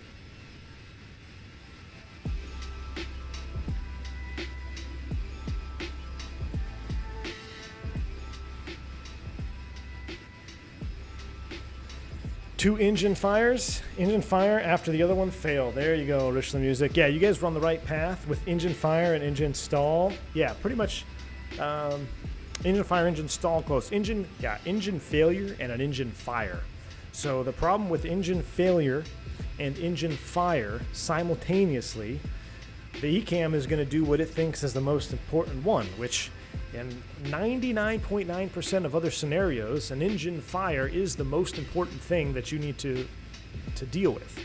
However, in the engine fire ECAM, it instructs you to blow the bottles. If you blow the bottles, it blows these halon extinguishers into the hot section of the engine, and in real life, you cannot restart that engine. Once you blow the bottle, that engine is done. You're not going to restart it no matter how hard you try. So blowing a bottle is a very serious event. Engine fire, if you follow the ECAM, poof, extinguish the fire with the halon extinguishers. But guess what? The other ECAM that's buried under your engine fire checklist, if you just have a little green arrow on the status page, you probably won't even see it. The engine failure is going to come up next. So now you've just blew the bottle on the only operating engine, and your other engine that's failed is now you're basically a glider.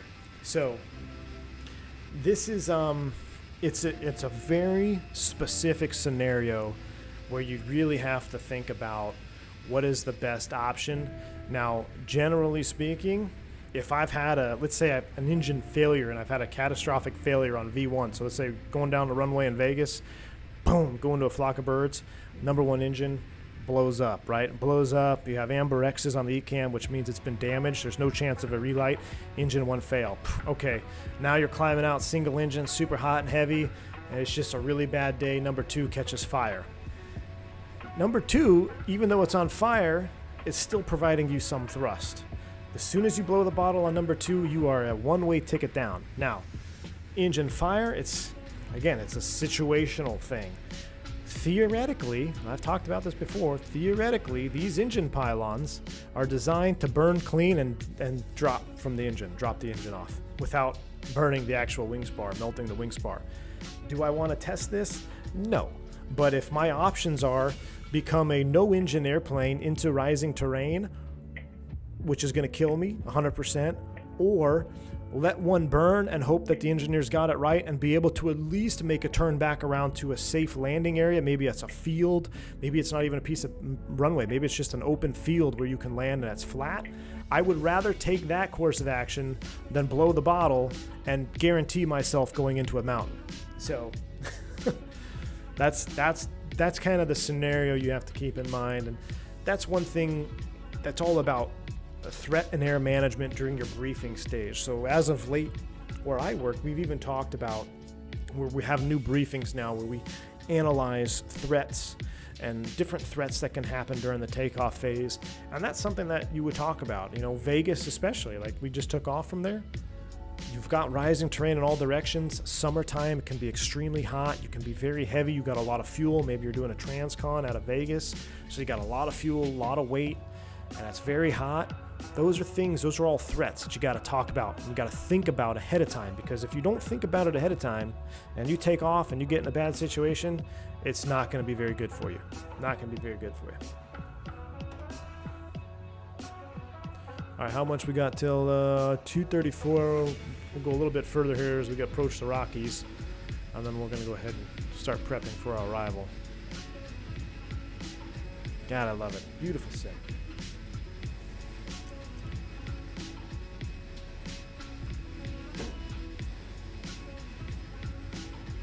Mayday, I saw your message way up there. My settings are pinned in the FS 2020 section of the Discord, man. My settings are pinned up there. Any tips on passing the IR theory exam? IR theory, is that like are you talking about in EASA? Because it's vastly different than in the US. In the US, your IR, your instrument written is basically what, your CFI written? Is that what it is? Or ATP written? I can't remember. I would use one of the programs that help you study, like Shepherd Air or Gleim, something like that. But EASA is totally different. It's a totally different ball game. Is there a certain air temperature that would ground an aircraft from taking off? Matt Warren, yeah, negative 40 C. Negative 40 C, you can't start, you can't do anything. That pretty much shuts everything down. Now, as far as the other side of the spectrum,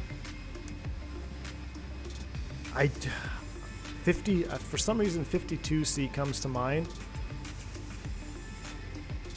I can't, I don't, it'd be aircraft specific. It'd probably be an SOP thing. Could be an engine manufacturer thing. But I know minus 40C, pretty much everything comes to a halt as far as the cold side.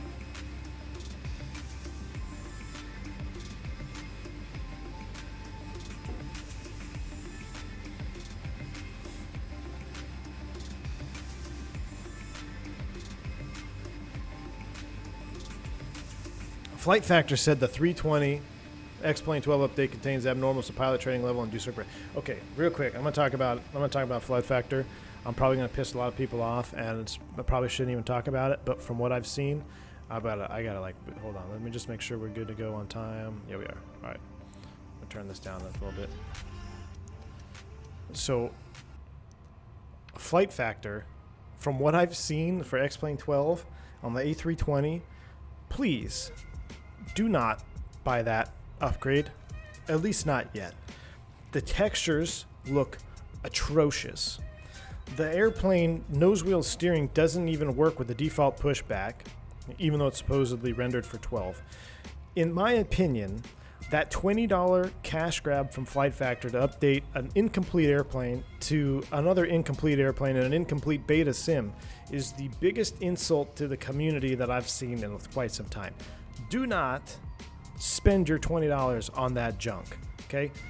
Get either the Phoenix, put it towards something else, maybe put it towards a tolless airplane, at least right now. I mean, I am not even gonna stream it because, trust me, it is nowhere even near worth the update. It is just, it pisses me off.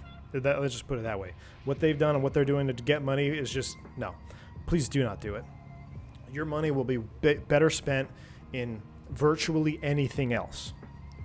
So, now back to your original point of, do you think it'll be cool when they have circuit breakers? Yeah, if they've been trying to tell me that they have a complete fixed info page from launch. It took, I don't know, 5 years, 3 years. I don't even know how long it's been out. It basically, I don't even know if is the fixed info page fully functional.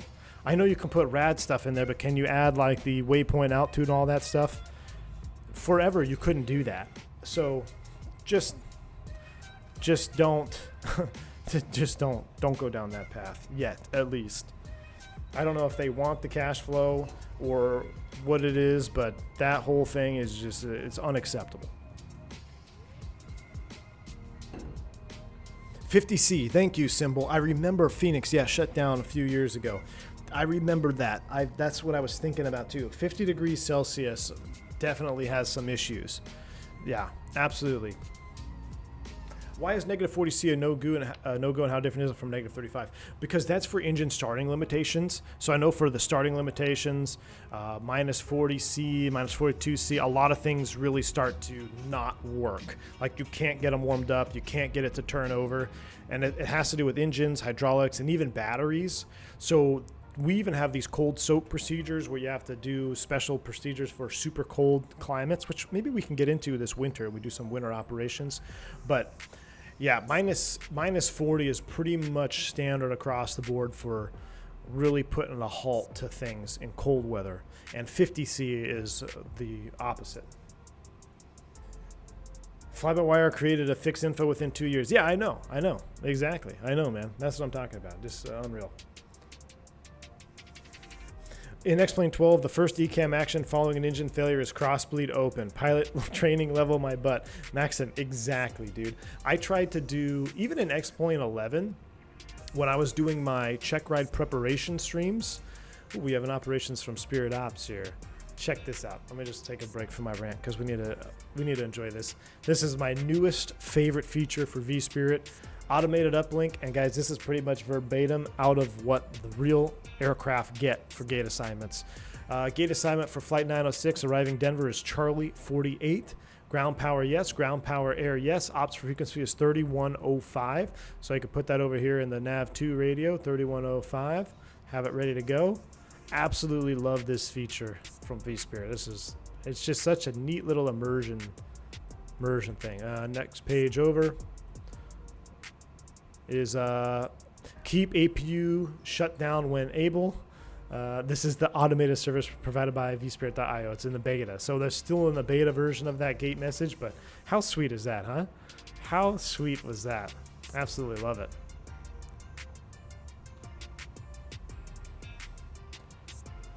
Buffalo 7-3 cargo ops this winter. Oh yeah, definitely. Fun fact: flight factor 320 and 350 dev group is different from 75, 76. I've heard that too. I don't look as a consumer in the space of purchasing add-ons. I could really care less about who is a publisher, who is the dev. When I go and my credit card gets charged from Flight Factor for a Flight Factor 320 update, that is absolute garbage. I probably could have done a better job, and I don't say that about anything in SimWorld because I don't know how to do hardly anything when it comes to modeling, but I probably could have made the Flight Factor 320 worse for X-Plane 12. So I could have done the same thing and charged y'all $20. I don't care who the publisher is. Whoever is working on that 320 and is charging money should just be banned from being able to do so. It should be taken down. It's unacceptable. Absolutely unacceptable in my opinion. All right, enough ranting. Let's go ahead and do some flying stuff here. Let's bring up the sim sounds. Let's get the music down. Let's prep for our arrival into Denver with all the different runways, and God knows what we're going to get as we get ready to go over the Rockies too. Before we do that, how's our fuel? Okay, so here's a quick thing. Back to real world tips and tricks stuff. I've had this fault before. I've actually been dispatched with a fuel tank pump in op. You will have a tendency to get an imbalance, okay, because you only have one pressure system running pressure to the fuel line. Now, it still doesn't affect the engines at all, really, but this tends to happen in real life as well when you dispatch with one fuel tank pump in op, or you fail in cruise. You start to get a little imbalance. We are well within our limitations here. I could not balance fuel here at all, and we'd be totally fine all the way to landing, but because we're streaming and I want to show you guys how to balance fuel, I've done it before, we're going to do it again. So we need to balance some fuel in our left tank. Now, for those who haven't seen this procedure before, there is no true cross-feeding between tanks in the 320 family. What we have to do is we have to basically overfeed the low side engine, and then that return fuel that's being overfed is going to go on a return line back into this tank and start to fill up. So while I do this procedure, don't think of it as just taking gas from here and putting it here. What we have to do is we're basically going to overfeed the engine one, and that return line is going to take that unused fuel and it's going to put it back into this tank. So how we configure for this is, first things first, we're going to put the ignition mode into ignition start. We're going to get the ignition on. So I've got ignition on. I've got that on over here. It's going to keep doing that thing. And that's just a Microsoft thing. I don't know why why it does that. That's just a Microsoft thing. Let's just go ahead and keep it into ignition start. All right, that's first and foremost. Second thing we want to do is make sure we turn the crossfeed open. Once the crossfeed is open, now we know we've got fuel being able to flow freely between the two tanks, or sorry, between the two engines. And now we're going to put the low tank side pumps off. So the low tank side is number 1, so I put off the left tank pumps off. We'll get an ECAM here, clear the caution. Fuel, left tank pump, 1-2 low pressure as associated. I'm not going to clear the ECAM because I don't want to forget that we're doing this, because then we will end up with a fuel imbalance that will trigger an ECAM. Ask me how I know. So that's why we're going to leave that message up. While that's doing its thing, and it's pretty short, so we're just going to watch it. We're just going to watch it instead of continuing on. But this is how we're going to move some fuel over. We're going to try to balance it out.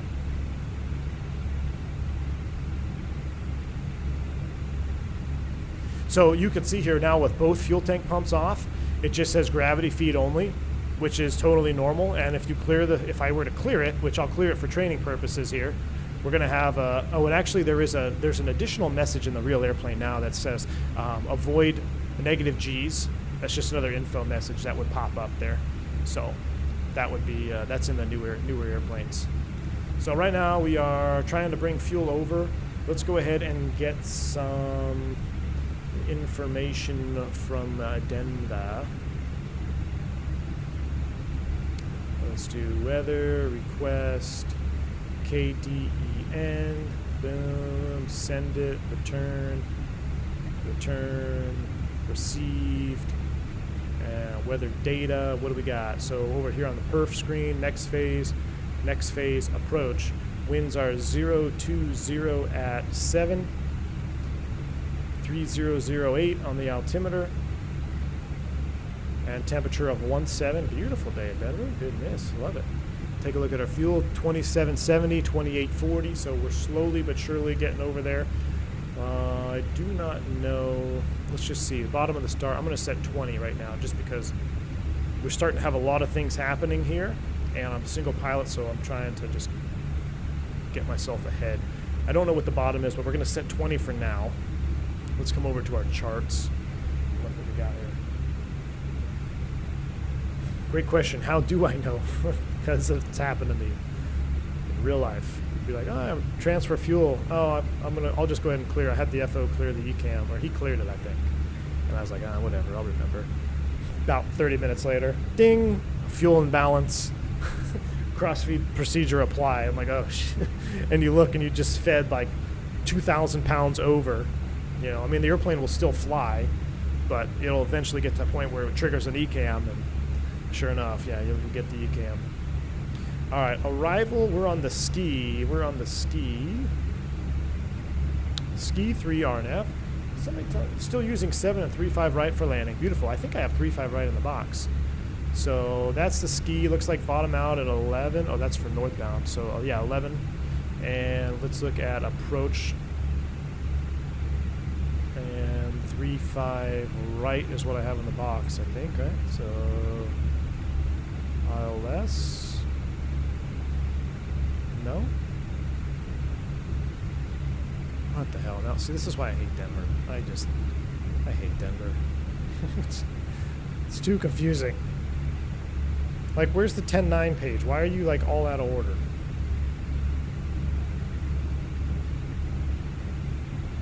(10.1B).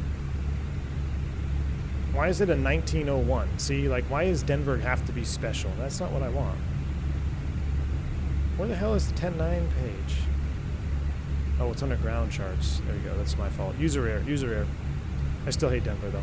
3.5 right. Okay, that is typically what we land on.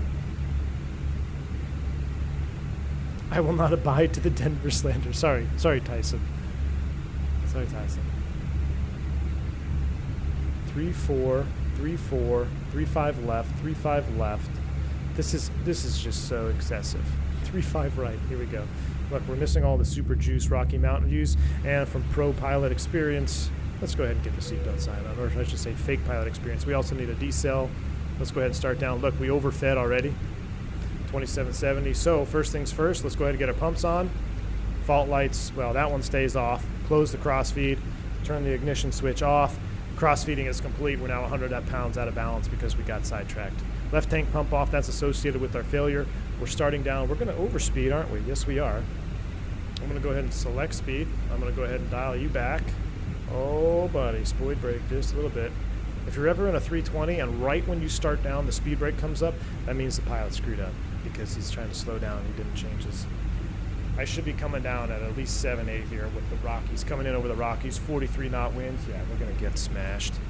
Let's go ahead and get a little bit more speed brake out. Fake pilots in chat for sure. Totally botched that. Overfed the tank, and we started down at a 99 cost index into Denver. Are you kidding me? First time, I guess.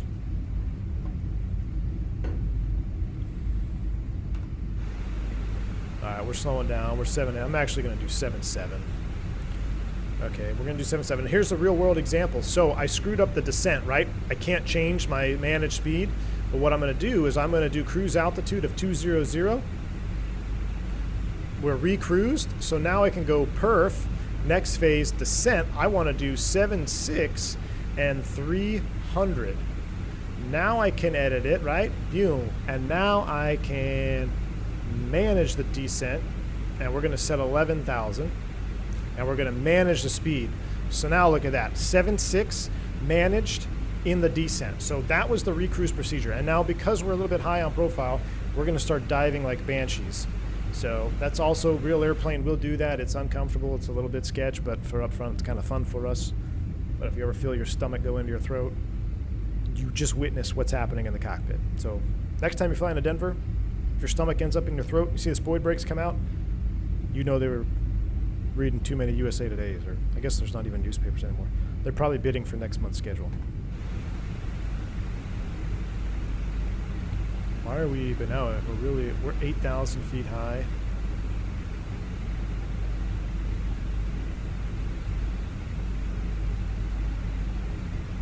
We're not 8,000, we're gonna catch it. Here's what we're gonna do. We're just gonna go open. We're gonna thrust idle, open descent. Which is a little bit, so in the real airplane, I could program the descent by switching the flaps around. But we're going to be fine. We're going to keep the speed brakes out. We're going to level at 20 and then we'll recapture. All right, we still have to do this stuff. What are the minimums for the ILS 35 right? So ILS 35 right, 5570 is set in the barrel. Let's get our LS push buttons on. There's high terrain all around. We'll get our terrain on and we are pretty much ready to go. What's it like outside? Pretty nice. All right, let's enjoy this. Clear the Rockies. This is where you get hit pretty good here. 6,000 feet of some serious ascending. Yeah, if there's babies on board, they'll be screaming because their ears will probably be plugged up, and you definitely feel that. You'll feel a 6,000 foot per minute descent rate. Absolutely. Mr. Santana coming in with a $10 super chat. What's up, man? Don't eat burritos in Denver. Trust me, don't eat bean burritos in Denver. Mr. Santana, thank you, dude, for the $10 super chat. I appreciate you, man. After my my run-in with bean burritos in airports, I had to stay away from all burritos now on the road. So, appreciate your super chat, man. Thank you so much, dude. Appreciate it. Oh, no, we're supposed to level. 19. Speed out star. We'll level at 190 for traffic. We'll pick up the descent as we get a little bit closer. I'm going to bring the speed back here. Let's do 320 on the speed. Seatbelts are on. Everything is done. We're going to run some landing data now. Let's go over here. Steve, what's up, man? Busy digging irrigation lines today. Oh, dude, I do not envy you at all, my friend. That's a tough one. Irrigation lines. All right, it's dry, good. Apply real world METAR. Landing weight is 135.6. I wish I could help you, Steve, but I gotta go home and fire up the smoker. So I'll have a beer and I'll have a beer for you though. We're gonna let's do max reverse, flap full, manual, plenty of runway. Looks good. 6,800 feet, manual brakes, beautiful.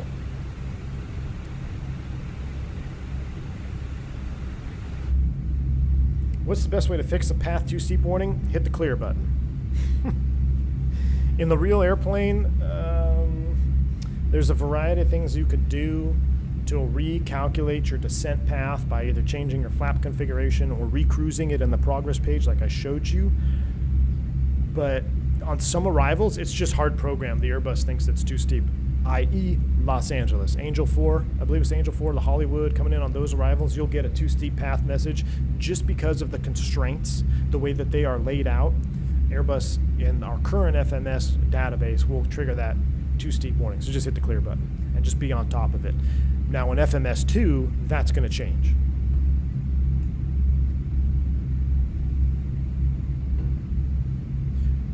Do you get a decelerate or TD reached? Leonidas, that depends on the software. I've seen both.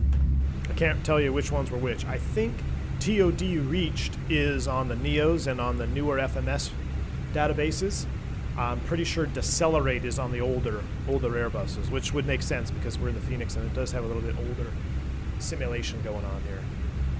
Which again, if Amir is listening, which is probably not, or anybody on Phoenix is listening, you know what would be a great surprise this winter for Christmas is a Fenix 319.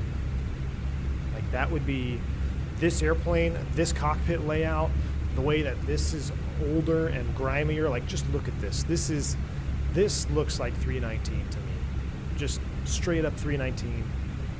319s aren't going to be around for much longer anyway, too. A lot of airlines are parking them. Going to be replaced by the 220. So this would just be a Fenix 319 would be amazing. Harry, you want the 321? Yeah, I mean 321 would be nice too, but my heart is in the 19, unfortunately. But I would, 321 is great. I'll tell you what. If I had to pick one airplane to go into Denver in when freaking winds are 80 knots, 100 knots over the Rockies, give me a 321 every day and twice on Sunday because the 321 handles that turbulence much better. Just kind of beats it down. All right, we got to set 11 and manage it. All right, speed descent. 11 is set, 13. So the call here would be 11,000 set, 13 magenta because we have a constraint at 13, which we're programmed to hit. The current altimeter is 30-8, so we'll dial in 3008 in the meter. That is set. We're manual brakes. Let's go ahead and do this. I'm probably going to get an ECAM because I can't do it fast enough. 30.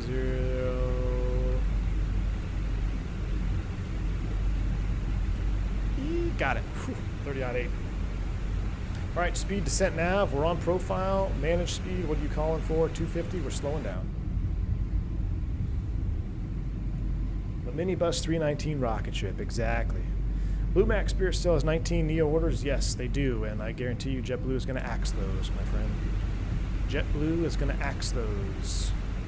A little bit of spoil break here as we slow down.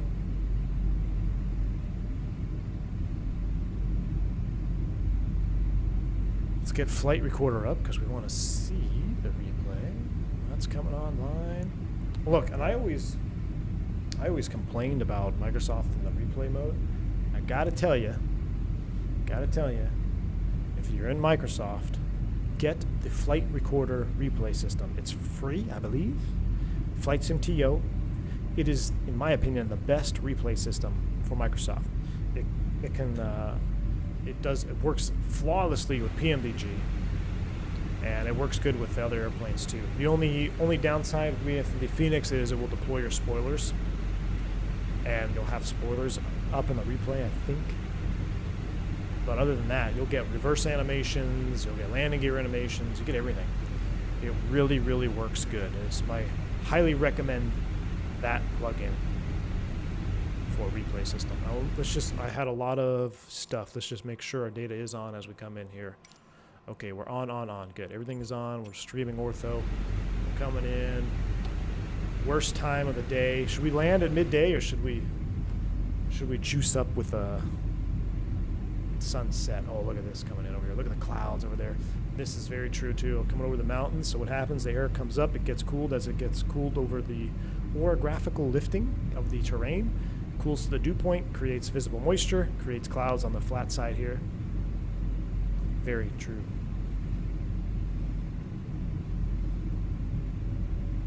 Is vSpirit in negotiations with JetBlue about a merger? I don't know. Juice it? Should we juice it? I think we should juice it. Just because 12 noon sucks.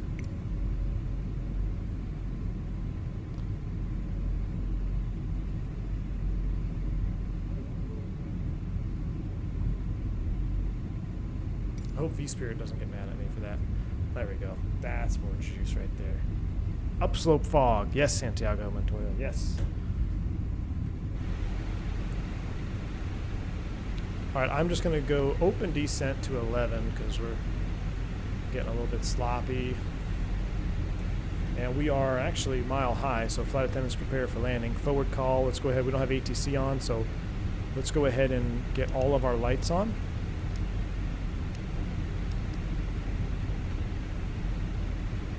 VFE next minus 10, flaps 1.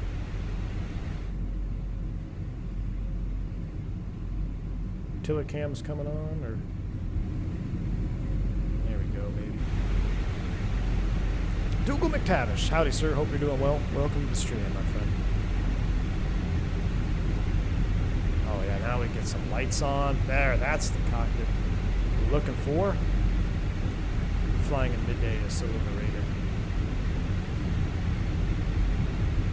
Even though I like doing it in real life because it means I don't have to get up super early. Alright, extended flaps, ECAM status pops up, that's associated, clear status.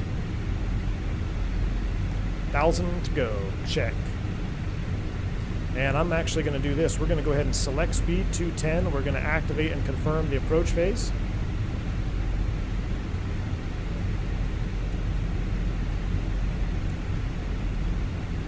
Looking good.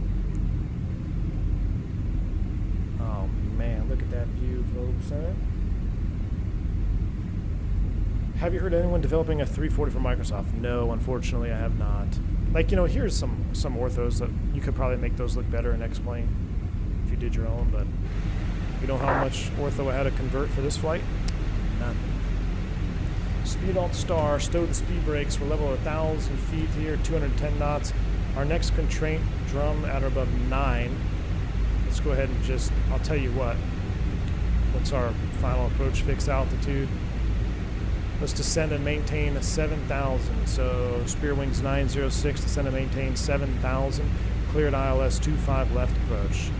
All right, descend and maintain 7,000. 7 established, cleared ILS, runway 235 right. Correction, 35 right approach. That is set, lights are set. We have glide slope blue, lope blue, Cat 3 dual, autopilot 1+2. I say we turn it all off and hand fly. I find crosswind landing weird in flight sim. Let's say 25 knots at 90 when you decab the pan straight. Yes, GTF F mud.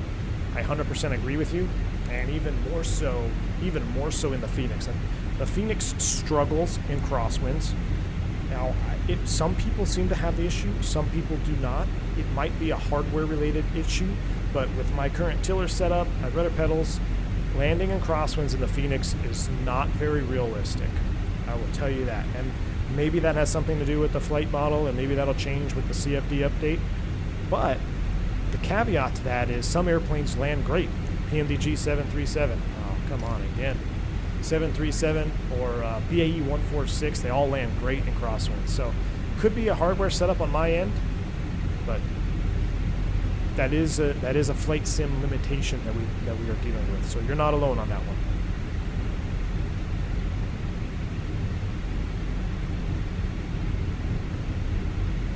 Now, does that mean we're not going to have any ortho for landing? Okay, we got to have ortho for landing, right?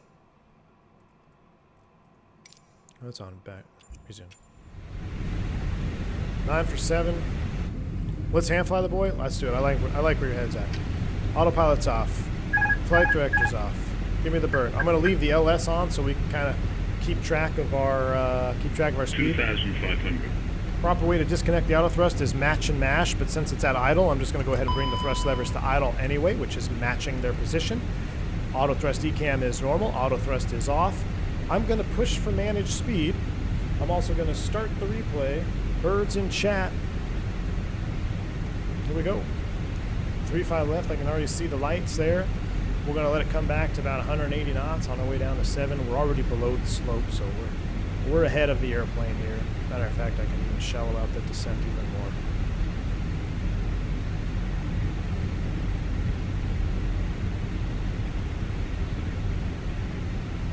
Gib, I just saw your message on the corner of my eye. Yes, the Navigraph, Christian Ionsky was telling me about that. The new Navigraph looks like it's going to be pretty sweet, man. Pretty sweet. Alright, we're coming back to 180 knots. Let's extend flaps 2 from the outside view. That'll be the last outside view of this approach. Or, I should say, wing view. Love it. Alright, let's fly the airplane. 180, creep that power back in a little bit. Keep trickling down. Localizer is alive. Lost a little bit. I see the drag coming out there from flaps 2.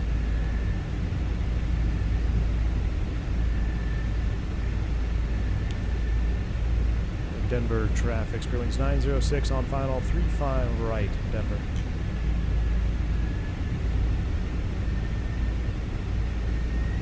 A little bit of power in there. 7,000 is pretty low, but that'll drag me in before. Pretty calm winds, and the boring scenery that you're looking at is very true to real life. That's pretty much what it looks like. Very boring coming in on final to Denver.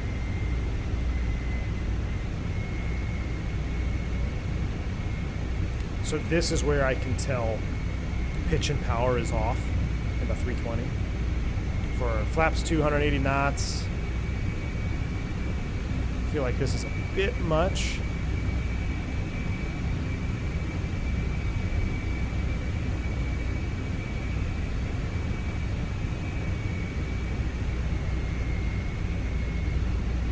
Localizer's coming in nicely.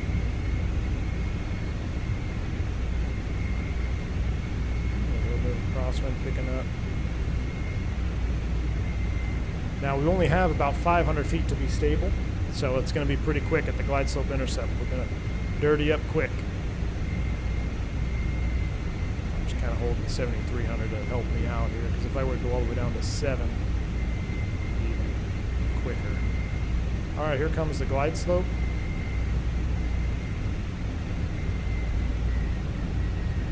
Let's go gear down. Speed brakes arm. VFE next by 10, flaps 3. Get that tail on the horizon for a 3-degree path. VFE next minus 10, flaps full. Landing checklist, cabin crew advised, auto thrust is off. ECAM memo, landing on green, landing checklist is complete. Looking good. 138 knots it looks like on VAT. That looks pretty low, but keep on coming down. A little bit left to center line, correcting. Well, the winds are getting a little bit stronger as we descend. That's keeping me left of center line, so let's go ahead and correct that. Let's go ahead and get back on the slope.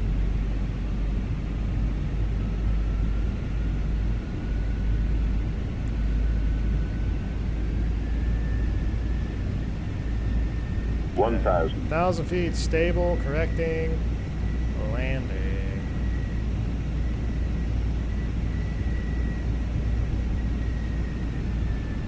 At 9 knots now, yeah, it's definitely, so every time I try to go straighten it out, we need to crab it a little bit more, so that's just that wind coming in there. Apparently I can't fly a glide slope to save my life today. It's Friday though. Should have sidestepped. Why am I landing out here? We got taxi across half the country to get back to the gates.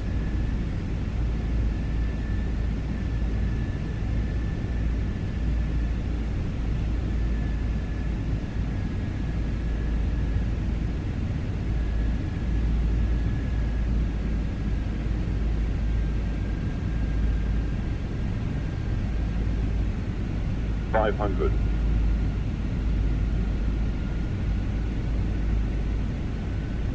I guess we're flying 3 whites today. Yeah, that glide slope is wonky, but I don't know. This one seemed to be all right. I don't know. Oh, fell out for me there. 100 above. Minimum. 100. 50. 40. 30. 20. Retard. 10. Correct that crab a little 5. bit.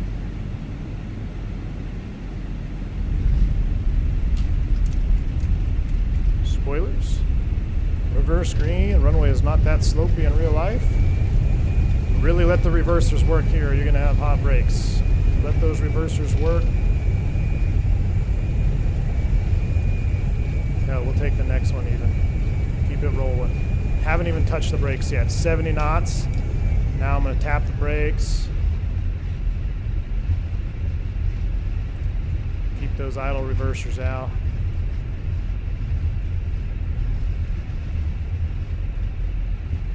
Now, even though the lead-off line is right there, don't skid out, just trying to make it. There we go. Boom. That felt pretty smooth. A little bit long. Started to run away from me there. All right, let's stow it. Clear the runway, hold short line, and we're going to turn left here. Oh, dang it. To move my camera. God, I hate that. Typically land with no auto brake in Denver? Yeah, for sure, man, or else you're going to have hot brakes every time. All right, we're going to go ahead and clear here.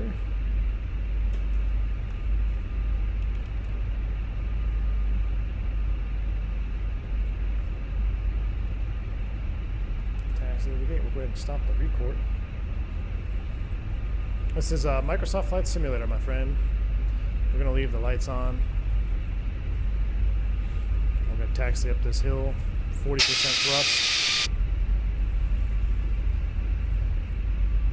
So, Richland, my middle mouse, for some reason, doesn't work. It doesn't register as a command, so I can't use that unless I get a new mouse. I suppose I could bind it to something else, maybe. We are climbing a mountain here. We need to start the chrono because a single-engine taxi will give us extra bonus points for vSpirit. Jeez. We are climbing a mountain. This is default handcrafted Denver. My personal opinion, I do not think the Payware one is worth the upgrade.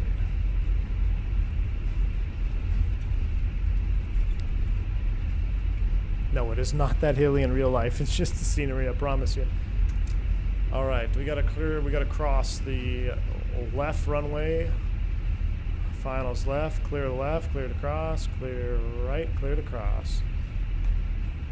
Now we're cooking, 30 knots. What was our gate, 54? C54? I think that's, isn't that right over here?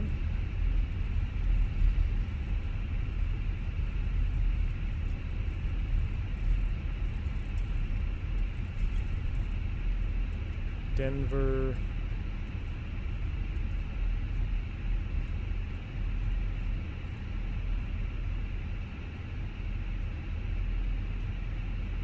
Stop here for a second. And C gates. That's 6 Echo where we need to come in at, and we are Echo Charlie. So we need to go up 1 to the right. Okay, brakes are released. Let's go ahead and do a single engine taxi for bonus points. So we'll go yellow electric pump is on. And confirm engine 2. Confirm. Secure it.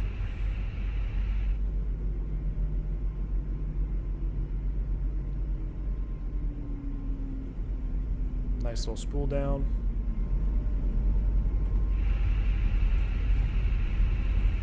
And I don't know if we can get there this way. I feel like this is the gate we need to be at. Maybe not. We'll go one more.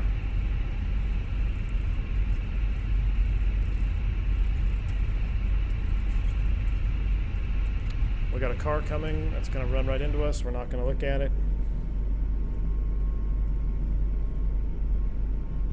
Yeah, Joel, I agree with you, man. A way for us to update the current handcrafted airports, I totally agree with you.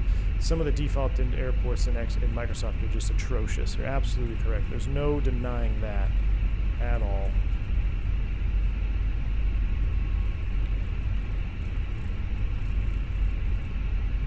Now we're going to park over here. Actually, there's no gates over there. Alright, since there's no gates over there, we're not going to 54. We'll go over here. And one thing about the handcrafted airports is the frames are terrible. They're terrible frames. So we'll go over here. We'll say we got an overflow gate.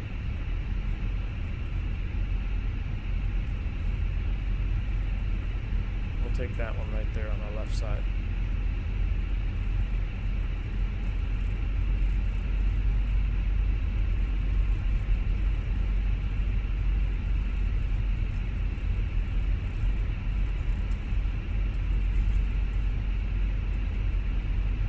Leaving the lights on for the replay. Looks like we're doing air stairs.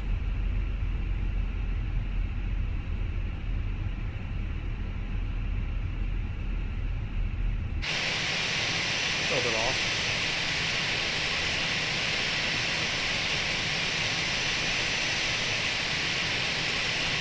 Kind of feather the brakes as they come in. Oops, in chat, brakes are set. We're going to leave. We're actually going to do a shutdown for vSpirit on this one because we want to make sure we get all of our points. So we're going to go ground services, try to wait for GPU to connect. The GPU is available. External power on. And we can go. Oh, I'm going to get dinged for the lights. Because vSpirit is going to ding me for light operations.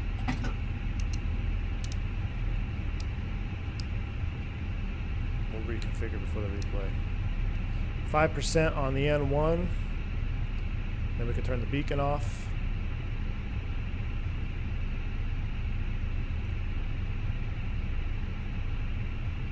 Taking forever.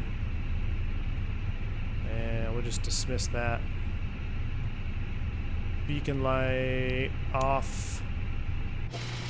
Ladies and gentlemen, welcome to Denver. Let's end our flight in advances. We go ahead and complete flight.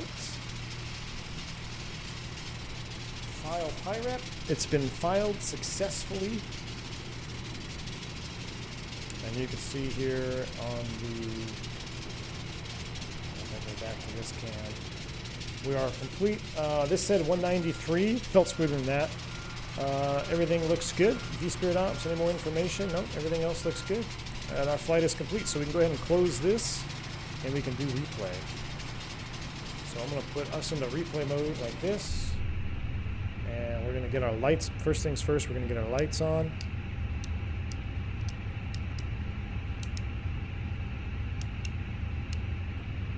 Then we got to do a... Denver traffic southwest 696, runway 34 right ILS, 10 mile final. Denver we'll go ahead and disconnect from Vanson.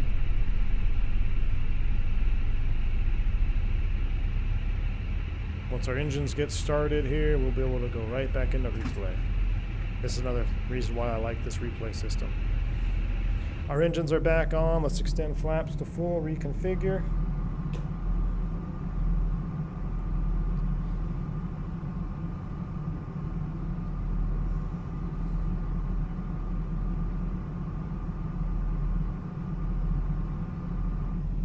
Release the parking brake. Everything else is good up here. All of our lights are on, right? Nav. That was in the on position. Okay. Replay. Terrain ahead. Pull. It's going to take a minute to reload the orthos, I think. We just kind of snapped it back.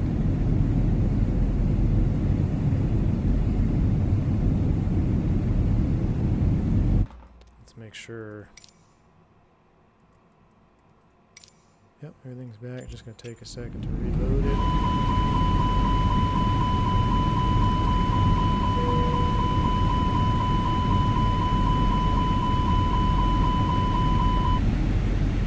speed, speed, speed. Don't want to hear that. Maybe flashbacks. All right, here we go.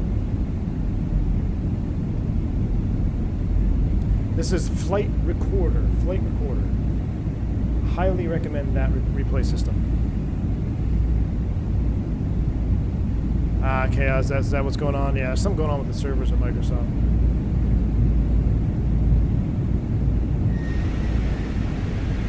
Maybe it'll reload by the time we land. Who knows?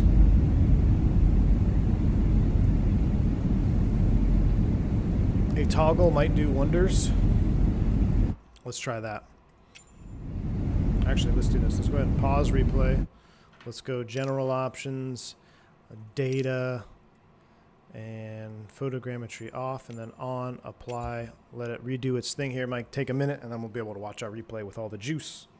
X-Plane 12 players downloading the Bing scenery. It is Andre. Andre, what's up, man? Good to see you, dude. Yeah, that's all the XP12 players say, or all the X-Plane 12 players downloading Ortho for X-Plane 12. That's what's happening. They're piggybacking. They're piggybacking off Microsoft servers now. We got to carry the weight, my friend. We got to carry the weight.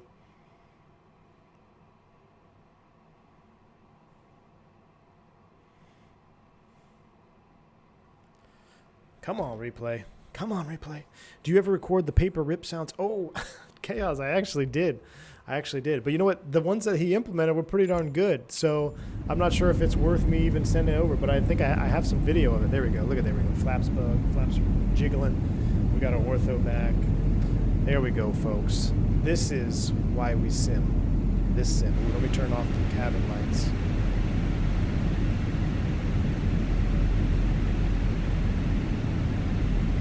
There we go. That's why I'm in Microsoft right here. This is why I'm right here. But yeah, KLAS, I recorded them. I'll send them over to him. But his are, I mean, I don't know how much work it is to redo it, but the ones he has in there are pretty good. He loves working with real sounds. All right, I'll send it over to him, KLAS. I have a couple of videos. All right, I'm going to get sail going here. We're going to watch a few replays. We'll see how the touchdown was. Turn the sim down a little bit. Thank you, everybody, for tuning in today on this lovely Friday afternoon. I hope you enjoyed the stream. Look at that, more likes and views already at the end. I love that. Always love to see that. Thank you for hitting the like button.